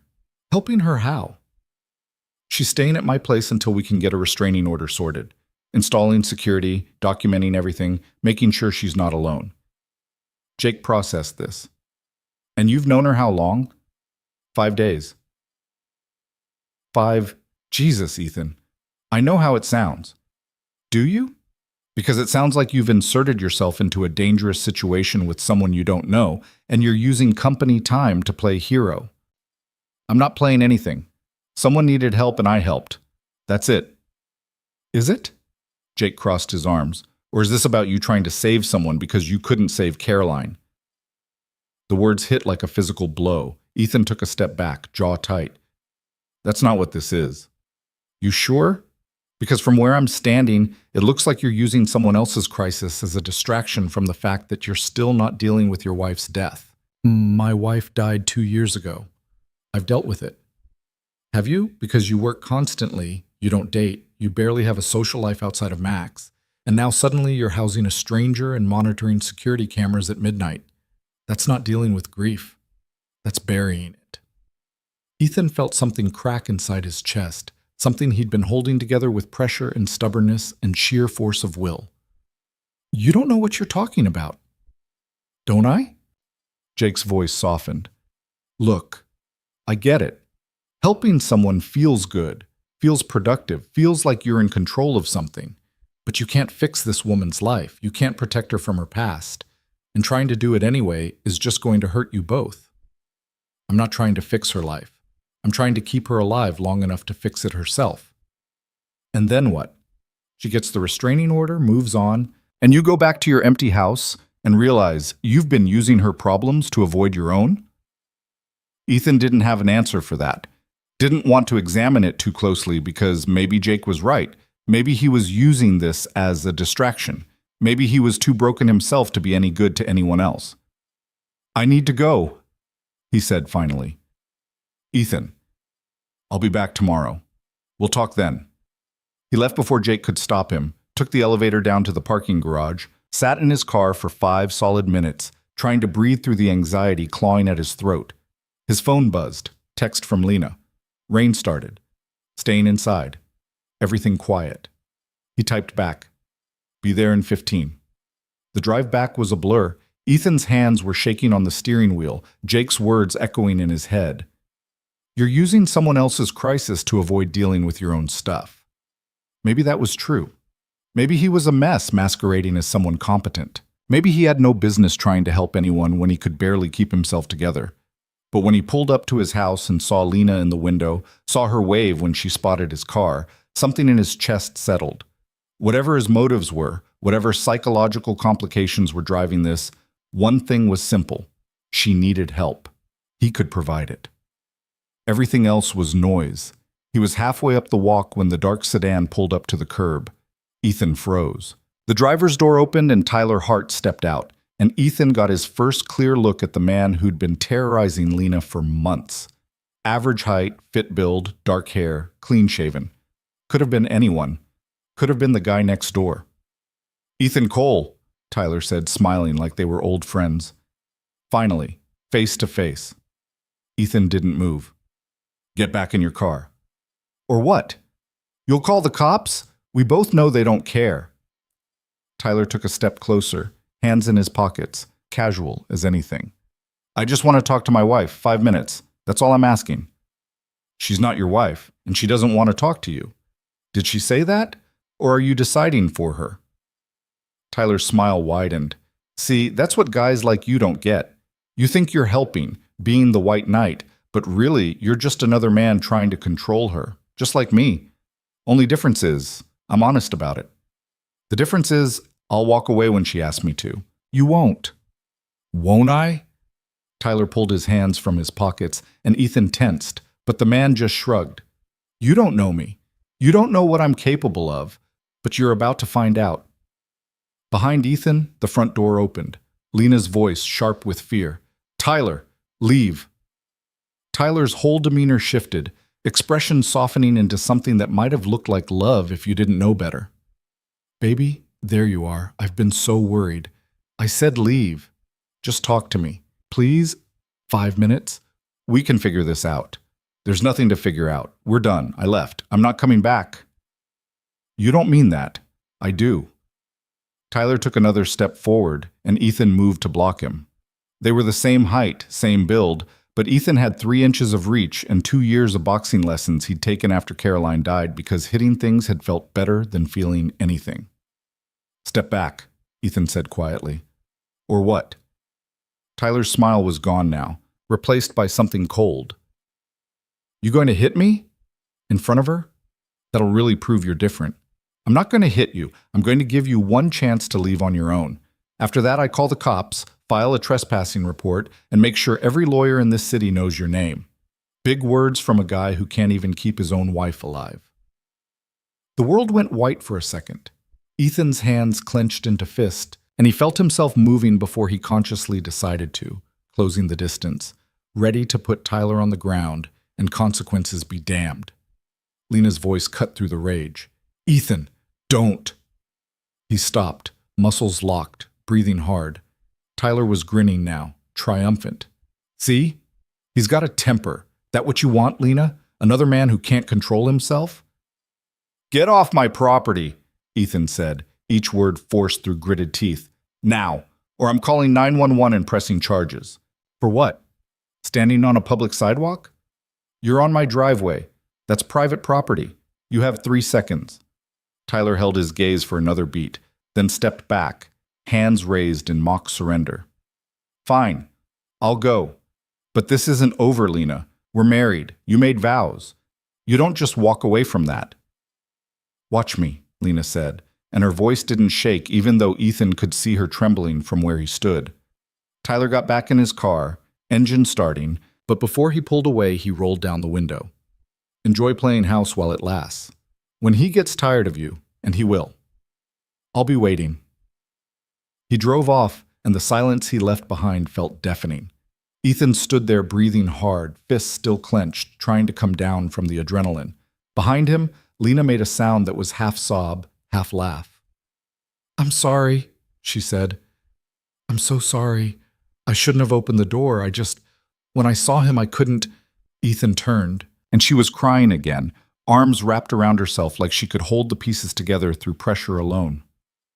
He closed the distance in 2 strides, pulled her into his chest, and she fell apart exactly like she had Saturday night. You're okay, he said into her hair. You're okay. He's gone. He knows where I am. He knows where you live. He knows about Max. And now we know what he looks like, we have him on camera, and we have witnesses to him trespassing. This helps our case. He threatened you. He brought up your wife. I heard what he said. Ethan's jaw tightened. Doesn't matter. It does matter. He went after you to get to me. That's what he does. He finds what you love and he threatens it until you back down. I'm not backing down. Lena pulled away, looked up at him with red eyes. Maybe you should. Maybe your friend was right. Maybe this is too much. Maybe... Don't. Ethan caught her face in both hands, made her look at him. Don't let him win like this. Don't let him make you think you're not worth fighting for. I'm not asking you to fight for me. I know. I'm doing it anyway. She searched his face like she was looking for cracks. For the moment he'd realize this was too hard and walk away. But Ethan had made his choice 5 days ago when she showed up on his porch barefoot and terrified, and nothing Tyler Hart said or did was going to change it. He's not going to stop, Lena whispered. Neither am I. They stood there on his porch in the rain, and somewhere in the distance, thunder rolled. They went inside, locked the door, set the alarm. Ethan's hands were still shaking from adrenaline and the effort it had taken not to put his fist through Tyler's face. He pulled up the security footage on his phone, saved the clip of Tyler's arrival and confrontation, sent it to Rebecca Chen with a brief explanation. Evidence. Documentation. All the things that were supposed to matter. Lena had disappeared into the kitchen, and when Ethan followed, he found her standing at the sink with her hands braced on the counter, breathing like she'd just run a marathon. You okay? He asked, knowing it was a stupid question. No. She didn't turn around. He looked at me like I was his property, like the last 2 months didn't happen, like I never left. He's delusional. He's dangerous. Lena finally turned to face him. And now he knows where you live, where Max goes to school, what car you drive. He's going to use all of that. Let him try. You keep saying that like you're invincible. You're not. Nobody is. Ethan moved closer, kept his voice steady. I'm not claiming to be invincible. I'm saying I'm not going to let some controlling asshole intimidate me into abandoning you. That's not happening. Even if it costs you? Your peace of mind, your relationship with your business partner, your... She stopped, looked away. He said something about your wife, about not keeping her alive. That was a cheap shot from someone desperate to get under my skin. Did it work? Ethan considered lying, decided against it. Yeah. For about 2 seconds, I wanted to break his jaw. Then I remembered you were watching, and that's exactly what he wanted. So I didn't. I'm sorry he went there. Not your fault what comes out of his mouth. Lena's phone buzzed on the counter. She looked at it, face draining of color. Ethan picked it up before she could. Saw the message from another unknown number. Tell your boyfriend I'm not scared of him. You're coming home one way or another. He forwarded it to himself, to Rebecca. Blocked the number. The phone buzzed again immediately. Different number. Same message with slight variation. Clock's ticking, Lena. This can be easy or hard. Your choice. Ethan blocked that one too. 3 more messages came in rapid succession, each from a different number, each escalating in tone. By the 5th one, Tyler had moved past threats and into detailed descriptions of what he'd do when he got Lena alone.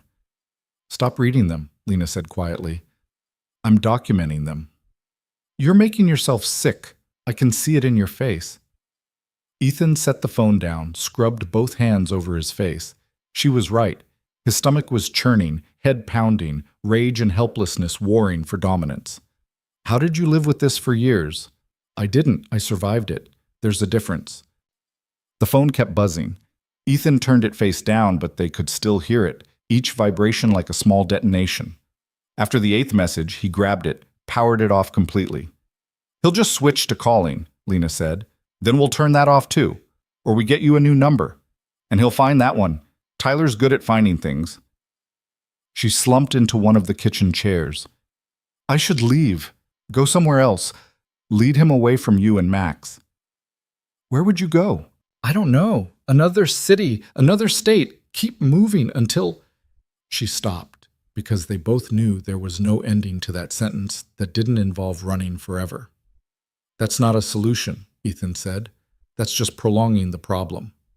At least it keeps you out of it. I'm already in it. Because I dragged you into it. You knocked on my door. I made the choice to answer. Everything after that has been my decision. Ethan sat down across from her. Stop trying to protect me. That's not your job. What is my job? Surviving. Getting through this. Building a life that doesn't include him. Lena laughed, brittle and sharp. That life doesn't exist. You saw him today. He's never going to let me go. So we make him. How? Good question. Ethan didn't have an answer that didn't involve violence or illegal activity or both. Rebecca Chen had been clear. Restraining orders only worked if the other party respected them. Tyler Hart didn't respect anything except his own wants. I don't know yet, Ethan admitted, but we'll figure it out. That's not a plan. It's the start of one. They sat in silence, broken only by the rain against the windows. Ethan checked his watch. 2:30. He needed to pick up Max from school in an hour, needed to pretend everything was normal, needed to be a father instead of whatever he was turning into. I have to get Max soon, he said. You want to come with or stay here? Stay here. I can't be around people right now. Lock the doors behind me. Alarm code still the same. I know. Ethan grabbed his keys, hesitated at the door. Lena. Yeah? Don't open the door for anyone. I don't care if they say they're police, delivery, whatever. Nobody gets in except me and Max. Okay? I'm serious. Tyler's escalating. That confrontation wasn't random. He's testing boundaries, seeing what he can get away with.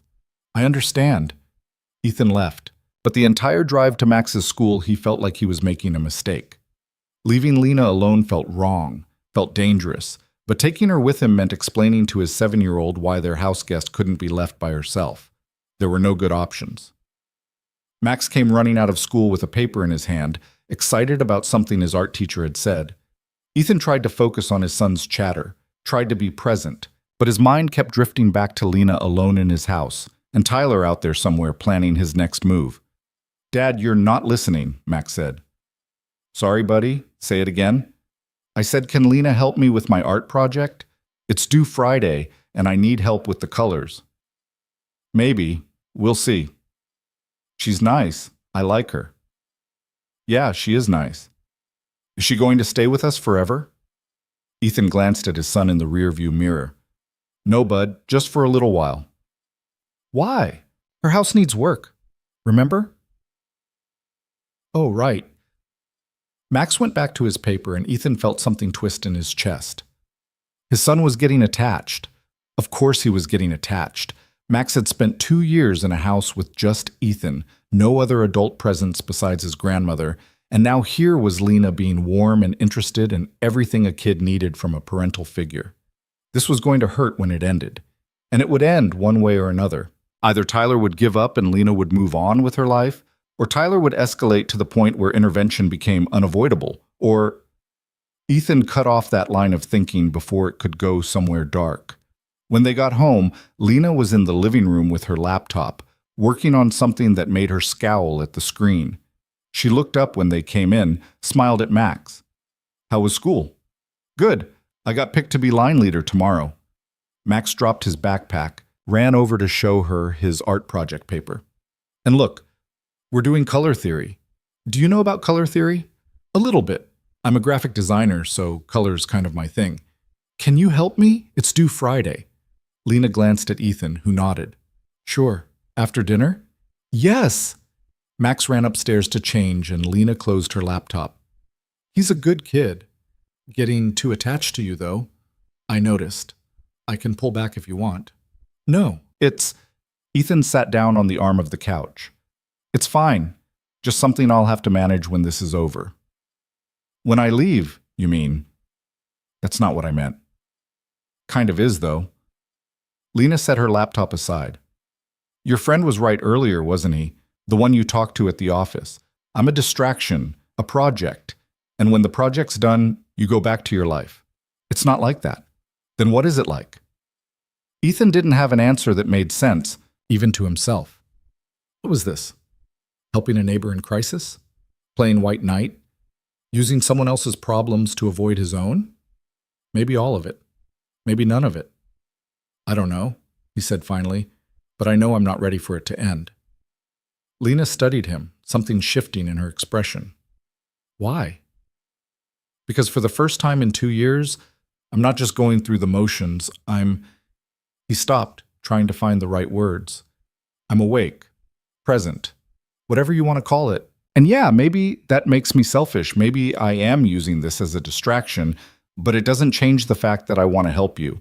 Not because I need a project, because I care. You barely know me. I know enough. What do you know? I know you left everything to escape abuse. I know you're scared, but you're still standing. I know you cry when you're overwhelmed, and you're good with kids, and you make decent coffee, and you're stronger than you think you are. Ethan met her eyes. And I know that whatever this is between us, it's real, even if it started in crisis, even if it's complicated. Lena looked away, blinking hard. You can't say things like that. Why not? Because it makes me hope.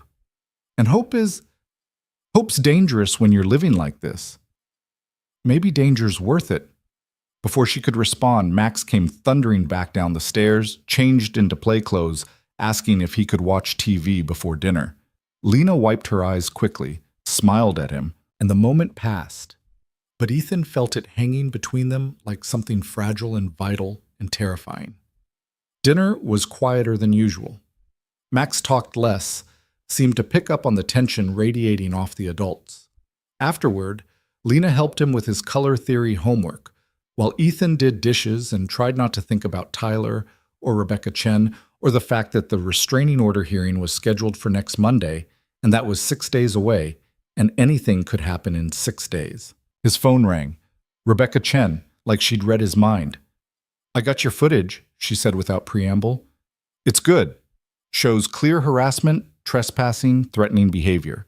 The texts help too. We've got a solid case for the temporary order. What about permanent? That depends on the hearing. If Tyler shows up and acts the way he did today, the judge will likely grant it. If he lawyers up and plays the concerned husband angle, it gets murkier. He threatened her, multiple times. Verbally, with no witnesses besides you. His lawyer will argue it was taken out of context. You'd be surprised how often these things get dismissed.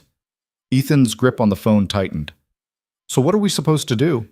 Wait around for him to escalate to physical violence before anyone takes this seriously? Unfortunately, that's how the system works a lot of the time. But we do what we can with what we have. Document everything, stay vigilant, and hope the judge sees through his act. Rebecca paused. How's she holding up? She's scared. Trying not to show it, but she's scared. And you? What about me? You're housing a woman being stalked by her violent ex-husband. That affects you too. You doing okay? Ethan looked through the doorway at Lena and Max bent over his homework, their heads close together. Lena explaining something about complementary colors while Max listened with rapt attention. I'm managing. That's not an answer. It's the best one I've got. Rebecca sighed. Be careful, Ethan. I've seen situations like this go bad. Make sure you're prepared for how bad it might get. I'm prepared. Are you really? Because from where I'm sitting, you're emotionally invested in someone you just met. You're making yourself a target, and you have a son to think about. Those three things don't mix well. I appreciate the concern, but I know what I'm doing. Do you? Because the Ethan Cole I know, the one who built a multi-million-dollar company from nothing, he's methodical, calculated. He doesn't make impulsive decisions. But this is impulsive. Sometimes impulsive is necessary. And sometimes it gets people hurt. Rebecca's voice softened. I'm not trying to talk you out of helping her. I'm trying to make sure you understand what you're signing up for. Tyler Hart isn't going to back down because you installed some cameras and filed some paperwork. Men like him escalate. They get more dangerous when they feel they're losing control. And right now, he's watching his wife bond with another man and his son. That's going to make him desperate. Desperate people do desperate things. I understand the risks. I hope so, because I'd hate to see this end badly for everyone involved. She hung up, and Ethan stood in his kitchen with the phone in his hand, trying not to let Rebecca's words burrow too deep. She was right about the risks. She was probably right about him being impulsive. But walking away now felt impossible, felt like abandonment, felt like proving Tyler right about him being just another guy who'd bail when things got hard. He went back to the living room. Lena had finished helping Max with his homework and was reading him a story now, some book about dragons that Max had loved since he was 4. Ethan stood in the doorway watching them, and something in his chest ached. This was what normal felt like. This was what home felt like. And he'd forgotten somewhere along the way, buried it under grief and work, and the mechanics of single parenting, but here it was again. Fragile. Temporary. Real. At 8:30, Max went to bed without argument, exhausted from the day. Lena and Ethan were left alone in the living room, the TV on, but neither of them watching it. Thank you for helping him with his homework, Ethan said. I liked it. He's a good kid. Curious. He is. Gets that from his mom. Lena pulled her knees up to her chest. You don't talk about her much. Caroline. Not a lot to say that doesn't hurt. How did she die? If you don't mind me asking. Ethan didn't answer right away, trying to decide if he minded. He'd told the story enough times that it should have been easy by now, but it never got easier. Car accident. She was driving home from a work thing, late, raining. Truck ran a red light and hit her driver's side. She died before the ambulance arrived. I'm sorry. Yeah, me too. He stared at the TV without seeing it. Worst part is we'd argued that morning. Something stupid. I don't even remember what. And I never got to apologize. Never got to tell her I didn't mean it. Just got a call from the hospital, and then my whole life was different. That must be, I can't even imagine. It's like living in 2 different timelines. There's before, when everything made sense and I knew who I was. And there's after, when nothing makes sense and I'm just trying to figure out how to exist without her. Ethan looked at Lena. Jake thinks I'm using you to avoid dealing with that, with the fact that I'm still angry at the universe for taking her. Are you? Using me? I mean, I don't know, maybe. But if I am, it's not conscious. It's, you needed help. I could provide it. Everything else is just noise. It's not noise, though. Your feelings matter. Your grief matters. You can't just bury it and hope it goes away. I've been doing exactly that for 2 years. How's that working out? Ethan laughed, sharp. About as well as you'd expect. They sat in silence for a while, the weight of their respective damages settling between them. Two broken people trying to hold each other together while falling apart themselves. It should have been a disaster. Maybe it was a disaster. But it felt necessary, felt right in a way Ethan couldn't explain and didn't want to examine too closely. "Can I ask you something?" Lena said finally. "Yeah." "What happens when this is over? When Tyler's gone or locked up or whatever? What happens to us?" Us. The word hung in the air between them, loaded with implications neither of them had voiced out loud. "I don't know," Ethan said honestly. "Haven't thought that far ahead." "Maybe you should." "Why?" "Because Max is getting attached. Because I'm getting attached. Because you're—" She stopped, looked away. "Because whatever this is, it's going somewhere. And I need to know if you're going to be there when it does, or if you're going to wake up one day and realize you were just playing hero." "I'm not playing anything." "Then what are you doing?" Ethan turned to face her fully. "I'm trying to make sure you're safe, and yeah, maybe somewhere along the way it became more than that. Maybe I started caring about you as a person instead of just a problem to solve. Maybe I like having you here, like hearing you laugh with my son, like waking up and knowing you're across the hall. Maybe all of that scares the hell out of me because it's been 2 years, and I didn't think I was allowed to feel this way about anyone ever again. But I'm not using you, and I'm not going anywhere." Lena's eyes were bright with unshed tears. "You can't promise that." "Yes, I can. Tyler's not going to disappear just because we want him to. This could go on for months, years. You can't commit to that. Watch me." She shook her head, but she was smiling through the tears. "You're either the most stubborn person I've ever met or the kindest. Probably both." Lena wiped her eyes, laughed wetly. "What am I supposed to do with you?" "Trust me, that's all." "I'm trying. It's just, trusting people hasn't worked out well for me historically. I'm not people, I'm—" Ethan stopped, realizing what he was about to say and how much weight it carried. "You're what?" "I'm someone who cares about you, more than I probably should given the circumstances. But I do, and I'm not going to apologize for it." Lena looked at him like she was seeing him for the first time, really seeing him, all the broken pieces and rough edges and desperate hope. Then she leaned forward, slowly, giving him time to pull back. He didn't. Her lips met his, soft and careful and tasting like salt from her tears. The kiss lasted maybe 3 seconds before she pulled away, eyes wide. "Sorry," she whispered. "I shouldn't have—" Ethan caught her face in both hands and kissed her back, harder this time, 2 years of loneliness and grief and need pouring into it. Lena made a sound against his mouth, hands fisting in his shirt, and for a moment the whole world narrowed to this: her warmth, her breath, the way she fit against him like she was made to be there. When they finally broke apart, both breathing hard, Ethan rested his forehead against hers. "Don't apologize," he said. "Not for this. This is crazy. We're crazy." "Yeah, don't care." Lena laughed, shaky and bright. "What are we doing?" "Surviving. Together. That's not a long-term plan. It's all I've got right now." They kissed again, slower this time, less desperate and more certain. When they pulled apart, Lena was crying again, but smiling too, and Ethan felt something in his chest that he'd thought died with Caroline. Hope. Possibility. The belief that maybe the after didn't have to be empty forever. His phone buzzed. Security camera alert. The moment shattered. Ethan grabbed his phone, pulled up the feed. Tyler's car was back, parked across the street, engine running. As they watched, Tyler got out, walked up to Lena's house, pulled out a can of spray paint. "No," Lena breathed. They watched helplessly as Tyler painted something across her front door, words too dark to read in the dim light from the street lamp. Then he got back in his car and drove away, slowly, like he had all the time in the world. Ethan was already on his feet, phone in hand. "Stay here with Max. Lock the doors. I'm going to check what he wrote."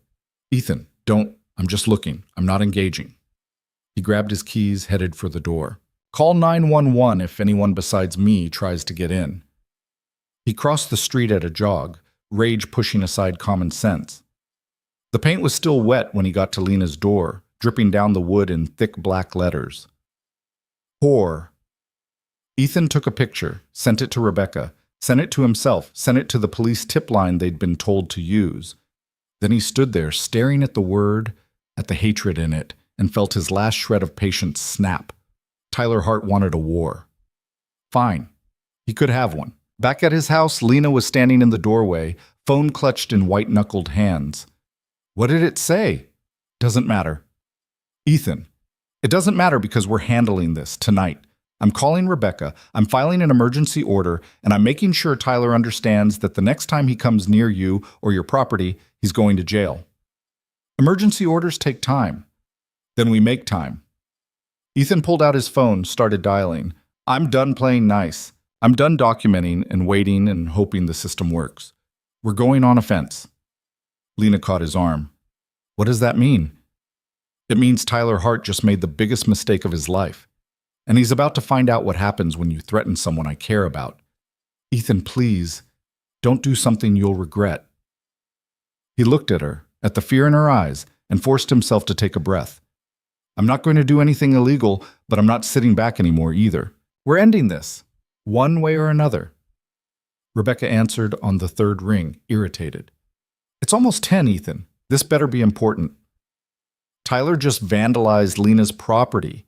I have it on camera. What can we do? File a police report. Add it to the evidence for Monday's hearing. That's it? That's all we can do? Unless you want to press criminal charges, which will take months to process. Yes, that's all we can do right now. Rebecca paused. What did he write? Ethan told her, heard her sharp intake of breath. Okay, that's harassment, possibly hate speech depending on the DA's interpretation. I'll see if I can get the hearing moved up, but no promises. We can't wait until Monday. He's escalating. I know, but the legal system doesn't move on our timeline. Best I can do is file the paperwork first thing tomorrow, flag it as urgent, and hope a judge is available. And in the meantime, stay vigilant, keep documenting, don't engage. Ethan hung up, resisted the urge to throw his phone. Lena was watching him with an expression he couldn't quite read. We should try to sleep, she said quietly. It's late. You think you can sleep after that? No, but we should try anyway. They went upstairs together, and when they reached the landing, Lena stopped outside the guest room, turned to face him. Thank you, she said, for everything, for not giving up even when this got insane. I told you, I'm not going anywhere. I'm starting to believe you. She kissed him again, soft and brief, then disappeared into the guest room. Ethan stood in the hallway for a long moment, trying to process the last hour.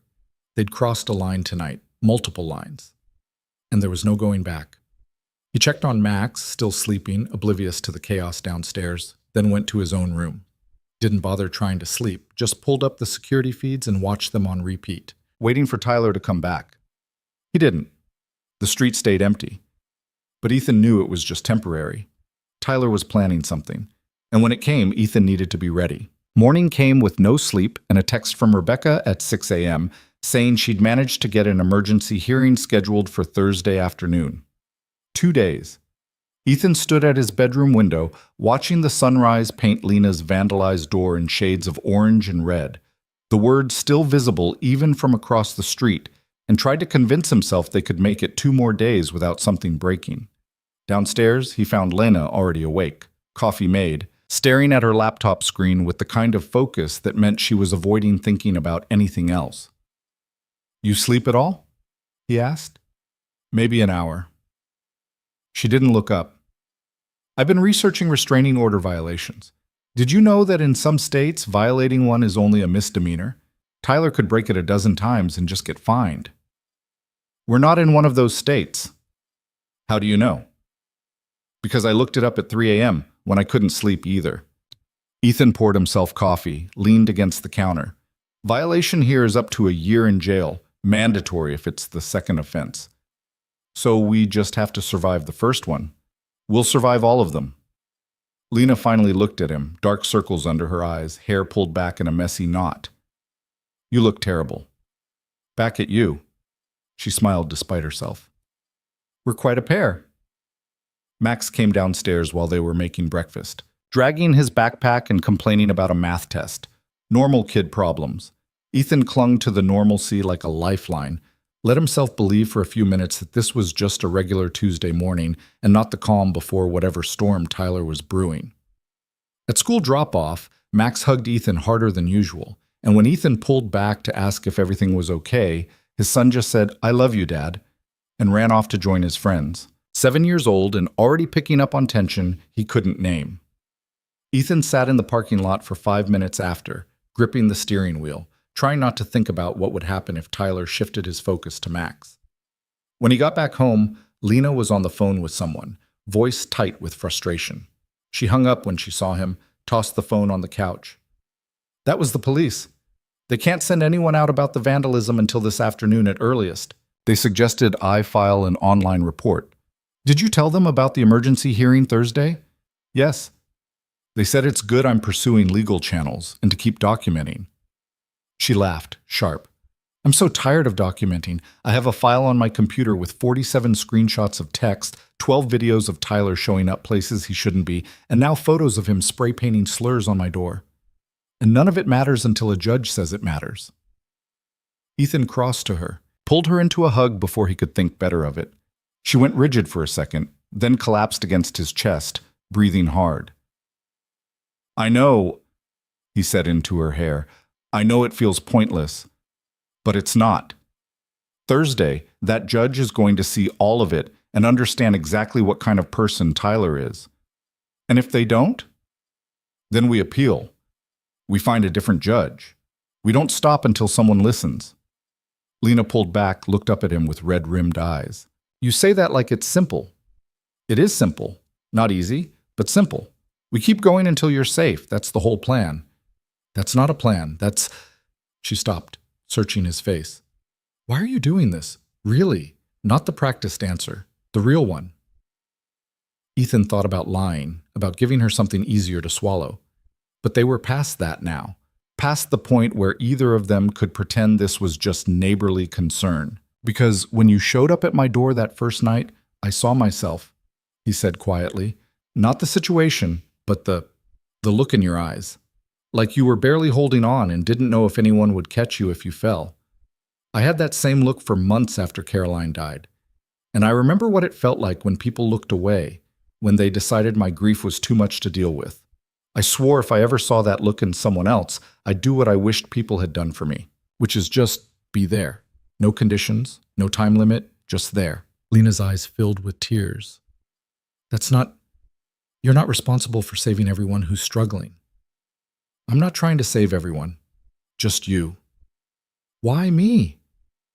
"Because you knocked on my door, because Max likes you, because you make good coffee, and you're patient with a 7-year-old's rambling, and you laugh at my bad jokes. Because—" He stopped, the truth sitting heavy on his tongue. "Because somewhere in the last week I stopped seeing you as a problem to solve and started seeing you as someone I don't want to lose." Lena made a sound that was half laugh, half sob. "We barely know each other."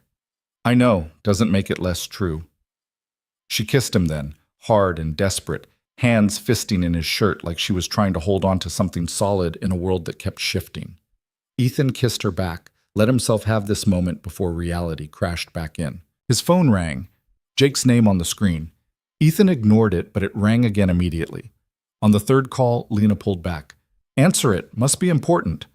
Ethan picked up, already bracing for whatever crisis couldn't wait. "Yeah. Where the hell are you? We have the investor call in 10 minutes. Ethan's stomach dropped. He'd completely forgotten. "I can't make it." "What do you mean you can't make it? Ethan, these are our biggest investors. You need to be on this call." "Something came up. You'll have to handle it." "Something came up." Jake's voice went cold. "Let me guess. Your neighbor situation." "Jake? No, I've been patient. I've covered for you. I've made excuses to the board about why our CEO is suddenly AWOL. But this is too much. Either you show up for this call, or I'm calling an emergency board meeting to discuss your fitness to lead this company." The threat hung in the air between them. Ethan looked at Lena, who'd gone pale, clearly able to hear Jake's raised voice through the phone. "Do what you need to do," Ethan said finally. "But I'm not on that call."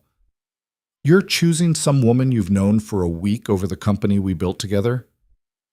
I'm choosing to help someone who needs it. If that's a problem for you, we can discuss my resignation later. Resignation? Jake laughed, bitter. You think I'm going to let you throw away 10 years of work because you're having some kind of breakdown? It's not a breakdown. It's a priority shift. It's career suicide. And I'm not going to watch you destroy yourself like this. Jake paused, voice softening slightly. Ethan, I get it. You're lonely. You want to feel needed. But this isn't the answer. This woman is using you. She's not using anyone. And when this all falls apart, you're going to be left with nothing. No company, no purpose. Just... Ethan hung up, turned his phone off completely, looked at Lena, who was staring at him with an expression somewhere between horror and disbelief. Did you just quit your job? Not officially, but probably eventually. Ethan, no, you can't do that. That company is your life. No, Max is my life. The company's just how I pay the bills. He set his phone on the counter. And if choosing to help you means walking away from it, then that's what I'll do. That's insane. You can't make decisions like that based on whatever this is between us. Why not? Because we don't even know what this is. We kissed twice.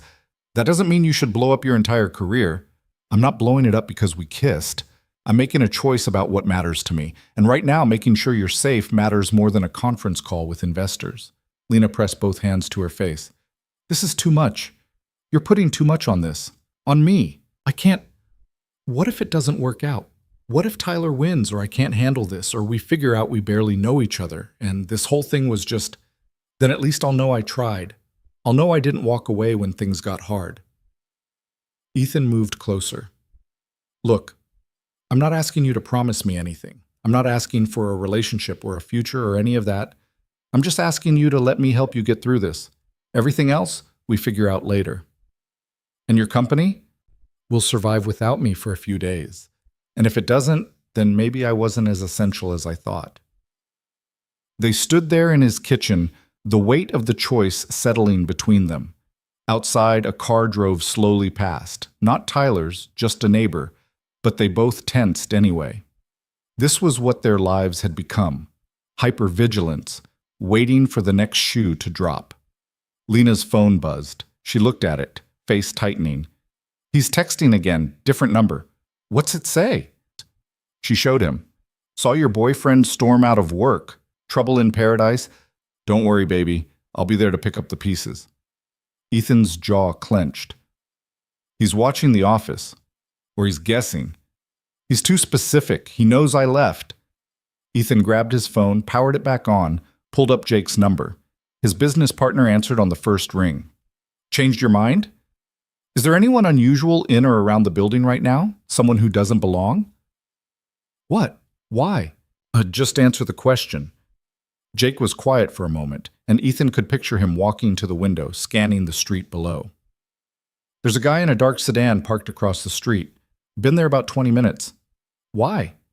That's Tyler Hart, Lena's ex. Call security, have them get his plate number, and tell them not to engage. Just document that he was there. Ethan, what the hell is going on? I'll explain later. Just do it, please. Fine, but we're talking about this. Really talking, not you hanging up on me. Agreed. Later. Ethan hung up, looked at Lena. He's escalating, watching my work, texting you about it. He's trying to isolate you, make you think nowhere's safe. It's working. No, it's making him predictable. He's following a pattern. Show up, make threats, disappear. We can use that. Use it how? Good question. Ethan pulled up Rebecca's number, called her. She answered with her usual efficiency. I'm in court. Make it quick. Tyler's surveilling my office. He knows my movements. We need to do something before Thursday. Like what? We have an emergency hearing scheduled. That's the fastest the system moves. What if he tries something before then? Then you call 911 immediately. But Ethan, you can't go on offense here. Anything you do that could be construed as threatening or harassing will hurt your credibility at the hearing. You have to stay clean. Even if he's watching me, watching her, but document it. Send me evidence, but don't engage. I mean it. Rebecca's voice softened. I know this is hard. I know it feels like nothing's moving fast enough, but we're almost there. 2 more days. Can you make it 2 more days without doing something we'll all regret? Ethan looked at Lena, saw the fear and exhaustion etched into every line of her face. Yeah, 2 more days. He hung up, and they spent the rest of Tuesday in a state of suspended tension. Ethan worked from home, or tried to, mostly just stared at his laptop while checking security feeds every 5 minutes. Lena did the same, both of them pretending to be productive while really just waiting. Tyler's car appeared twice more that day. Once at noon, parking in front of Lena's house for exactly 10 minutes before driving away. Once at 4, right when Ethan left to pick up Max from school. The message was clear. I'm watching. I know your schedule. I can get to you anytime. Max was quiet on the drive home, and when Ethan asked what was wrong, his son just shrugged. Some kids at school were being mean. About what? They said my dad's girlfriend is ugly, and that's why someone wrote a bad word on her door. Ethan's hands tightened on the steering wheel.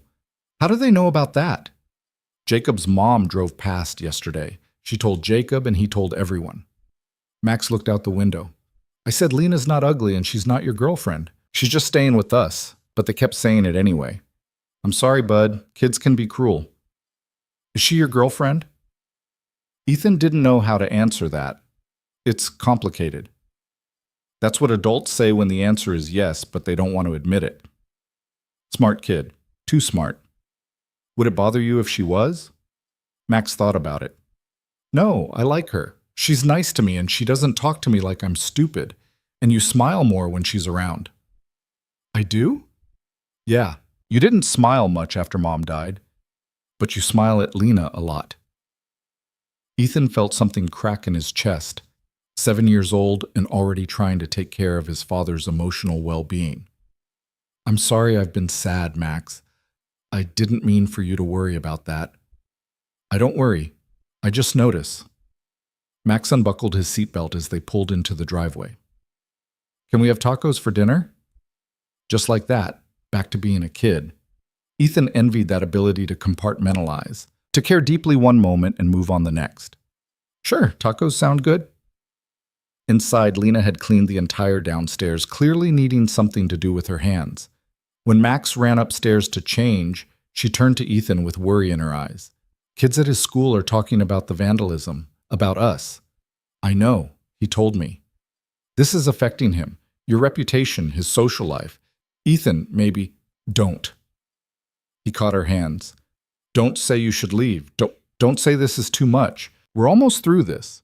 Are we? Because it feels like it's getting worse, not better. Before Ethan could answer, his phone buzzed. Security alert. He pulled it up and his blood ran cold. Tyler was in his backyard, not near the fence, not at the edge of the property, in the backyard, 20 feet from his back door, just standing there, looking up at the house, smiling at the camera like he knew exactly where it was. Get Max, Ethan said quietly. Upstairs. Lock yourselves in my bedroom, now. Lena's face went white. What's happening? Tyler's in the backyard. Go, now. She ran for the stairs, calling for Max. Ethan grabbed his phone, dialed 911 with shaking hands. The dispatcher answered, and he forced himself to speak calmly. There's an intruder in my backyard. I have a child in the house, and a woman with an active stalking situation. We need police now. What's your address? He gave it. Watched the security feed as Tyler pulled out his phone and started typing. A second later, Lena's phone buzzed upstairs. Then Ethan's phone buzzed with a text from an unknown number. Nice house. Would be a shame if something happened to it. Or to your son. Rage flooded through Ethan's system, white-hot and overwhelming. He was moving toward the back door before he consciously decided to, ready to drag Tyler off his property with his bare hands if necessary. Sir, please stay inside until officers arrive, the dispatcher was saying. Do not confront the intruder. Ethan stopped, hand on the doorknob, everything in him screaming to go outside and end this. But upstairs, he could hear Lena's voice, tight with fear, reassuring Max that everything was fine. His son, his responsibility. He stepped back from the door, watched the feed as Tyler waved at the camera, got back in his car, and drove away. Gone before the police could arrive. Again. 2 officers showed up 15 minutes later, took statements, looked at the security footage, and told Ethan what he already knew. Without Tyler actually breaking in or making an explicit threat, there wasn't much they could do except add it to the report for Thursday's hearing. "He threatened my son," Ethan said, voice shaking. "He was on my property. That's trespassing." "We understand, sir, and we'll include all of this in our report. But he's gone now. And unless he comes back, he'll come back. That's what he does." The officers exchanged a look. The older one spoke up. "Sir, has anyone suggested you might want to take your son and stay somewhere else for a few days until this hearing is resolved? Run away, you mean? Relocate temporarily, for safety." Ethan looked at Lena, who was standing in the kitchen doorway with Max clinging to her side, both of them pale and shaken. Running meant Tyler won, meant he'd successfully driven them out of their own home, but staying meant putting Max at risk, and that wasn't a choice at all. "We'll think about it," he said finally. After the police left, Ethan sat down with Max and tried to explain what was happening in terms a 7-year-old could understand. Someone was bothering Lena. The police were helping. Everything was going to be okay. "Was that man in our backyard the bad guy?" Max asked. Ethan wanted to lie, wanted to protect his son from the reality of how dangerous this had become. But Max was smart, and lying would just make him trust Ethan less. "Yeah, buddy, that was him." "Is he going to hurt us?" "No, I won't let that happen." "Promise?"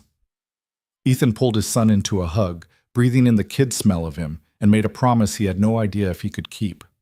"Promise." That night, after Max was asleep, Ethan and Lena sat in his living room with all the lights off, watching the security feeds like they might conjure Tyler out of thin air. "I should go," Lena said quietly. "Take you up on that officer's suggestion. Leave town. Go somewhere Tyler can't find me." "He'll find you. He always finds you. Then I keep running. Forever if I have to. But I can't. I can't let Max get hurt because of me.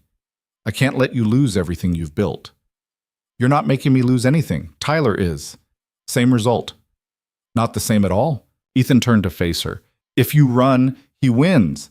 He gets to control your life indefinitely. Is that what you want?"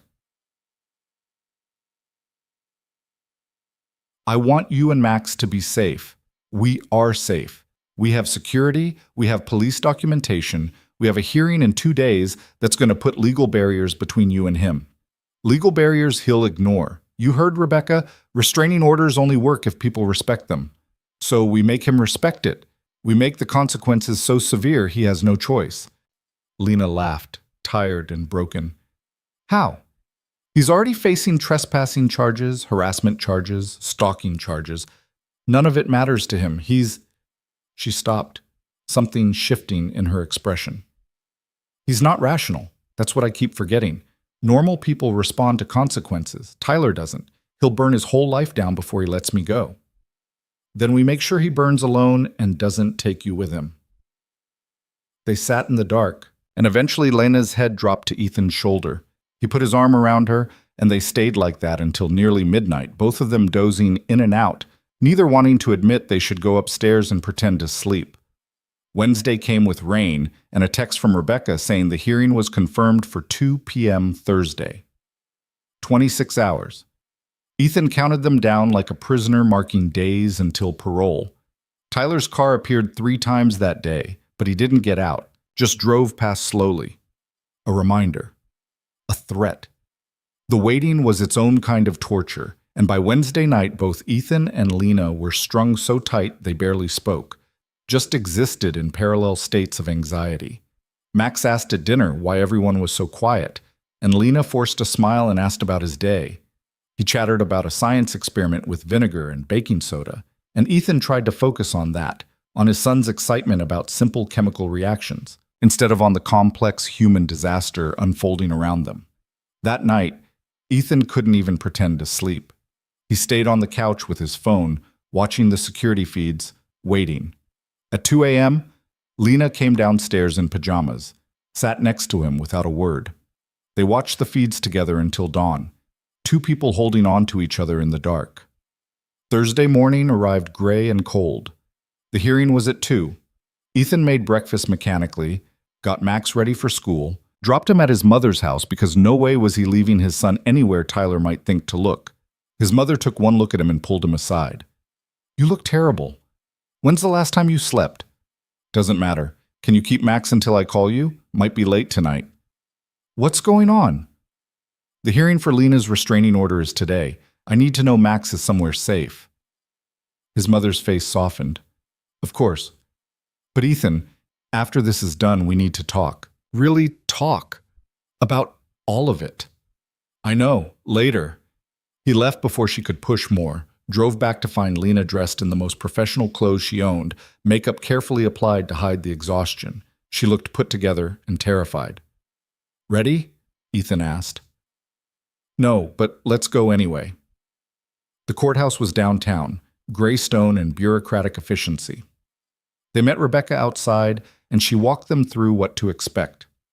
The judge would hear both sides, review the evidence, make a decision. It could take an hour or 5 minutes. There was no way to predict. Is Tyler required to be here? Lena asked. He was served with notice of the hearing. Whether he shows up is his choice. Rebecca checked her watch. But if he doesn't, that works in our favor. Makes him look like he's not taking this seriously.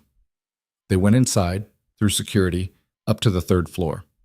The courtroom was smaller than Ethan expected, more like a conference room than the dramatic spaces he'd seen on TV. A handful of other people were waiting for their cases to be called, all of them looking as exhausted and desperate as Ethan felt. At 1:50, the clerk called their case. Rebecca stood, gestured for them to follow. They took seats at a table facing the judge's bench. The chair next to them, where Tyler would sit if he showed, remained empty. The judge entered at exactly 2, a woman in her 60s with gray hair and sharp eyes. She reviewed the file in front of her, looked up at Lena. Ms. Hart, you're petitioning for a restraining order against Tyler Hart, is that correct? Yes, Your Honor. And Mr. Hart has been properly served and notified of this hearing? Yes, Your Honor, Rebecca confirmed. The judge made a note. Very well. Ms. Chen, present your case. Rebecca stood, launched into a concise summary of everything that had happened. The escape from an abusive marriage, the cross-country move, the escalating harassment. She presented the security footage, the text messages, the photos of the vandalism. 47 pieces of evidence, each one a small horror Lena had endured. Ethan watched the judge's face, trying to read her reaction. She remained impassive through most of it, but something shifted when Rebecca showed the footage of Tyler in Ethan's backyard, when she read aloud the text threatening Max. And where is Mr. Hart now? The judge asked. Unknown, Your Honor. He was properly served but has chosen not to appear. The judge looked at Lena. Ms. Hart, can you tell me in your own words why you're seeking this order? Lena stood, voice shaking but clear. Because I'm afraid. I left my husband 2 months ago because he was controlling every aspect of my life. I thought I'd finally be safe. But he found me. And now he's threatening me. Threatening the people helping me. Threatening a 7-year-old child. I don't know what else to do. I just want him to leave me alone. Have you and Mr. Hart made any attempts at reconciliation or mediation? No, Your Honor. I don't want to reconcile. I want a divorce, and I want him out of my life. The judge made more notes, reviewed the evidence again. Mr. Cole, you're here as a witness? Ethan stood. Yes, Your Honor. And as someone who's been helping Ms. Hart through this situation. You're the neighbor whose property Mr. Hart trespassed on? Yes, Your Honor. And he threatened your son? Yes. The judge's expression hardened. I've seen a lot of these cases, Mr. Cole. They don't usually involve threats against children. That concerns me greatly. It concerns me too, Your Honor. She nodded, closed the file. I'm prepared to make a ruling, but first I want to be clear about something. Miss Hart, if I grant this order, it will prohibit Mr. Hart from contacting you, coming within 500 feet of you, or making any threats against you or anyone assisting you. If he violates it, he can be arrested and charged with a crime. Do you understand? Yes, Your Honor. Good. Because Mr. Hart's absence today tells me he doesn't respect this court or this process, which means he may not respect the order either. So I need you to be prepared for that possibility. Do you have a safety plan? She's staying with me until other arrangements can be made, Ethan said, and you're comfortable with that responsibility, Mr. Cole? Oui. Fine. Yes, Your Honor. The judge studied them both for a long moment. Very well. Based on the evidence presented and Mr. Hart's failure to appear or contest these allegations, I'm granting a temporary restraining order effective immediately. It will remain in place until the full hearing in 30 days, at which point we'll determine if a permanent order is warranted. Ms. Hart, you'll receive a copy of the order before you leave today. Make sure you keep it with you at all times. Mr. Cole, you should also keep a copy. And both of you should understand that this is just a piece of paper. It gives law enforcement tools, but it doesn't guarantee your safety. Remain vigilant. Thank you, Your Honor, Lena whispered. They filed out of the courtroom in a daze. Rebecca was already on her phone making arrangements for the order to be served to Tyler. Ethan and Lena stood in the hallway, and for the first time in a week, something in Ethan's chest loosened. We did it, Lena said. First step. It's a big step. Yeah, it is. They were halfway to the parking garage when Ethan's phone rang. Unknown number. He almost didn't answer, but some instinct made him pick up. Congratulations on your restraining order, Tyler said, voice pleasant like they were old friends. Hope it was worth it. It's over, Tyler. Stay away from her. It's not over until I say it's over. That piece of paper doesn't change anything. Lena's still my wife, and you're still a dead man walking who doesn't even know it yet. The line went dead. Ethan stood there with the phone pressed to his ear, trying to process the threat. Rebecca looked over, saw his expression. What happened? Tyler called, made threats. Record of it? No, I didn't think to. Next time, record it. Everything. We need documentation if he violates the order. Rebecca's expression was grim. This isn't over. You both need to understand that. The order gives us leverage, but it doesn't change who Tyler is. He's going to test it. And when he does, you call 911 immediately. Don't hesitate. Don't try to handle it yourself. Just call. They drove home in silence. Lena kept checking her phone like Tyler might call her too, but it stayed quiet. Ethan kept checking his mirrors, watching for the dark sedan, but the road behind them remained clear. At home, Ethan checked every lock, every camera, set the alarm. The restraining order paperwork sat on his kitchen counter, official and meaningless. Rebecca was right. It was just paper. It wouldn't stop Tyler if he was determined enough. I need to call my mom, Ethan said. Let her know we're back, that the hearing went well. I should probably call mine too. Tell her about the order. Lena looked at her phone with distaste. Not that she'll care. Do it anyway. Paper trail matters. They made their calls. Ethan's mother was relieved the hearing had gone well, but insisted on keeping Max overnight. Said he and Lena both needed a full night's sleep. Ethan agreed, too tired to argue. Lena's call to her mother went about as well as expected. Her mom spent 5 minutes telling her she was overreacting before Lena hung up mid-sentence. Well, that's done, Lena said flatly. I'm sorry. Don't be. I'm used to it. She set her phone down. What do we do now?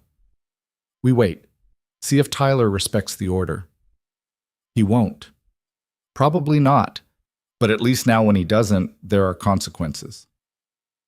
They ordered dinner because neither of them had the energy to cook, ate it mechanically while watching the security feeds. No Tyler, no threats. Just quiet, which felt wrong somehow. Like they'd moved into the eye of a storm and the back half was still coming. At 9, Lena went upstairs to shower. Ethan stayed down, laptop open, pretending to answer work emails. Jake had sent 14 messages, each one more urgent than the last. The board wanted answers. The investors were concerned. Ethan's absence was becoming a problem. He typed out a response. I'll be back Monday. Handle what you can until then. Jake's response came immediately. That's not good enough. Ethan closed the laptop. Monday was 3 days away. 3 days to make sure Lena was stable, the order was holding, Tyler had backed off. 3 days to figure out if he even wanted to go back to a company that demanded he choose between professional success and basic human decency. Upstairs, he could hear water running. Without thinking too hard about it, Ethan climbed the stairs, stopped outside the bathroom door. Steam was seeping out from under it, and through it he could hear Lena crying. Not the loud, broken sobs from before, but quiet, exhausted weeping that sounded like it came from somewhere too deep to ever fully heal. He knocked softly. You okay? The water shut off. Yeah, sorry, I'll be out in a minute. Take your time. When she emerged, hair wet and eyes red, Ethan was sitting in the hallway waiting. She looked at him, smiled tiredly. You don't have to keep checking on me. I know. I'm not going to fall apart. I know that too. She sat down next to him on the floor, shoulder pressed against his. I'm tired, Ethan. Not just physically. I'm tired of being afraid, tired of running, tired of Tyler taking up space in my head. I want my life back. You'll get it back. Will I? Because it feels like even when this is over, even when Tyler's gone or arrested or whatever, I'm going to spend the rest of my life looking over my shoulder, waiting for him to show up. That's not living. No, it's not, but it's also not permanent. Time helps. Distance helps. Eventually, the fear gets smaller. How do you know? Because I lived it. Different situation, but same principle. After Caroline died, I was terrified all the time. Terrified something would happen to Max, terrified I'd screw up as a parent, terrified I'd never feel normal again. And slowly, so slowly I barely noticed, the fear got quieter. It's still there, but it doesn't run my life anymore. Lena leaned her head on his shoulder. I don't know how you do it. Stay so calm when everything's falling apart. I'm not calm. I'm just good at pretending. Could have fooled me. They sat in the hallway until Ethan's back started aching from the hard floor. When they finally stood, Lena caught his hand. Thank you for everything, for not giving up on me even when I gave you every reason to. You never gave me a reason to give up. I'm pretty sure I gave you about 47. Ethan smiled despite everything. Okay, maybe a few, but none of them stuck.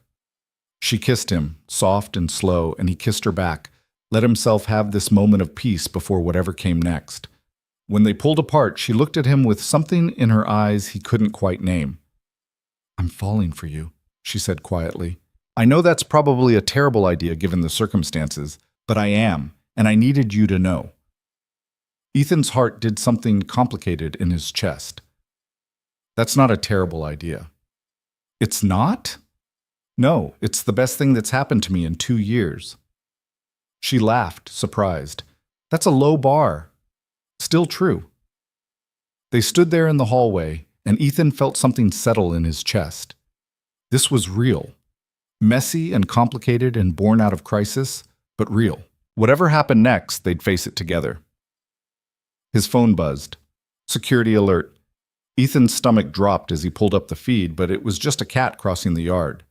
False alarm. He let out a breath he hadn't known he was holding. We should try to sleep, Lena said. Real sleep, not just passing out from exhaustion. Yeah. But neither of them moved.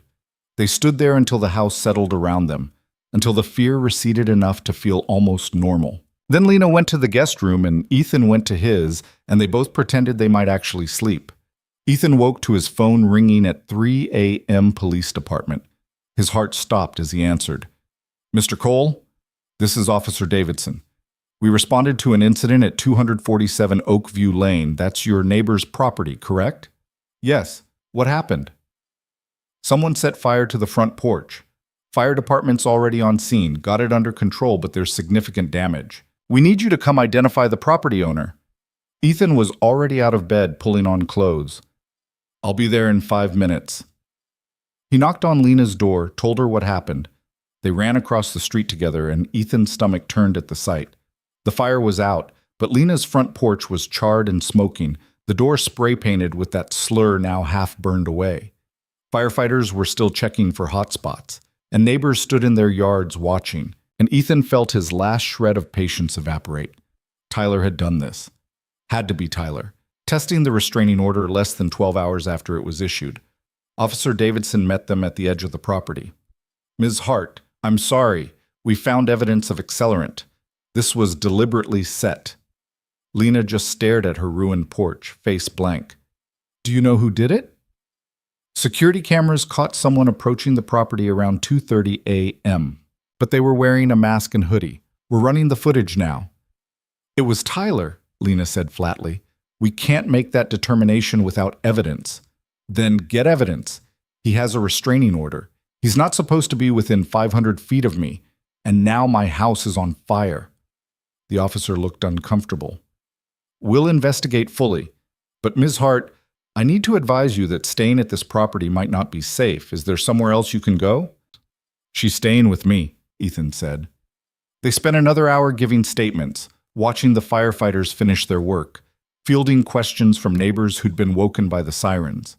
By the time they got back to Ethan's house, it was nearly 5 a.m., and the sun was starting to lighten the sky. Lena collapsed on Ethan's couch, staring at nothing. He burned my house. Just the porch. It can be repaired. He burned my house, she repeated, like the words weren't quite making sense. The restraining order didn't even last 12 hours. Ethan sat next to her, pulled her against his chest. We're calling Rebecca as soon as it's a reasonable hour. This is a violation. Tyler's going to be arrested. You don't know that. He wore a mask. They can't prove it was him. Security footage shows someone his height, his build, coming from the direction of where he's been parking. That's enough for probable cause. And what if it's not? What if he gets away with this too? Then we keep fighting. Lena pulled back, looked at him with exhausted, red-rimmed eyes. I can't ask you to keep fighting. You've already given up so much. Your job, your peace of mind, your... Stop. Ethan caught her face in both hands. Stop trying to protect me by pushing me away. I'm here because I want to be. Because you matter to me. Because somewhere in the last week and a half, I stopped thinking about this as helping a neighbor and started thinking about it as protecting someone I care about. Someone I... He stopped, the words catching in his throat. Someone you what? Someone I love, he said quietly. I know that's fast. I know that's probably crazy, but it's true anyway. Lena's eyes filled with tears. You can't love me. You barely know me. I know enough. I know you're brave and stubborn and kind. I know you make my son laugh, and you're patient with his questions, and you see me as a person instead of just a wallet or a project. I know that when I wake up in the morning, the first thing I think about is whether you're okay. That's enough. What if this never ends? What if Tyler never stops? Then we deal with it, together, for as long as it takes.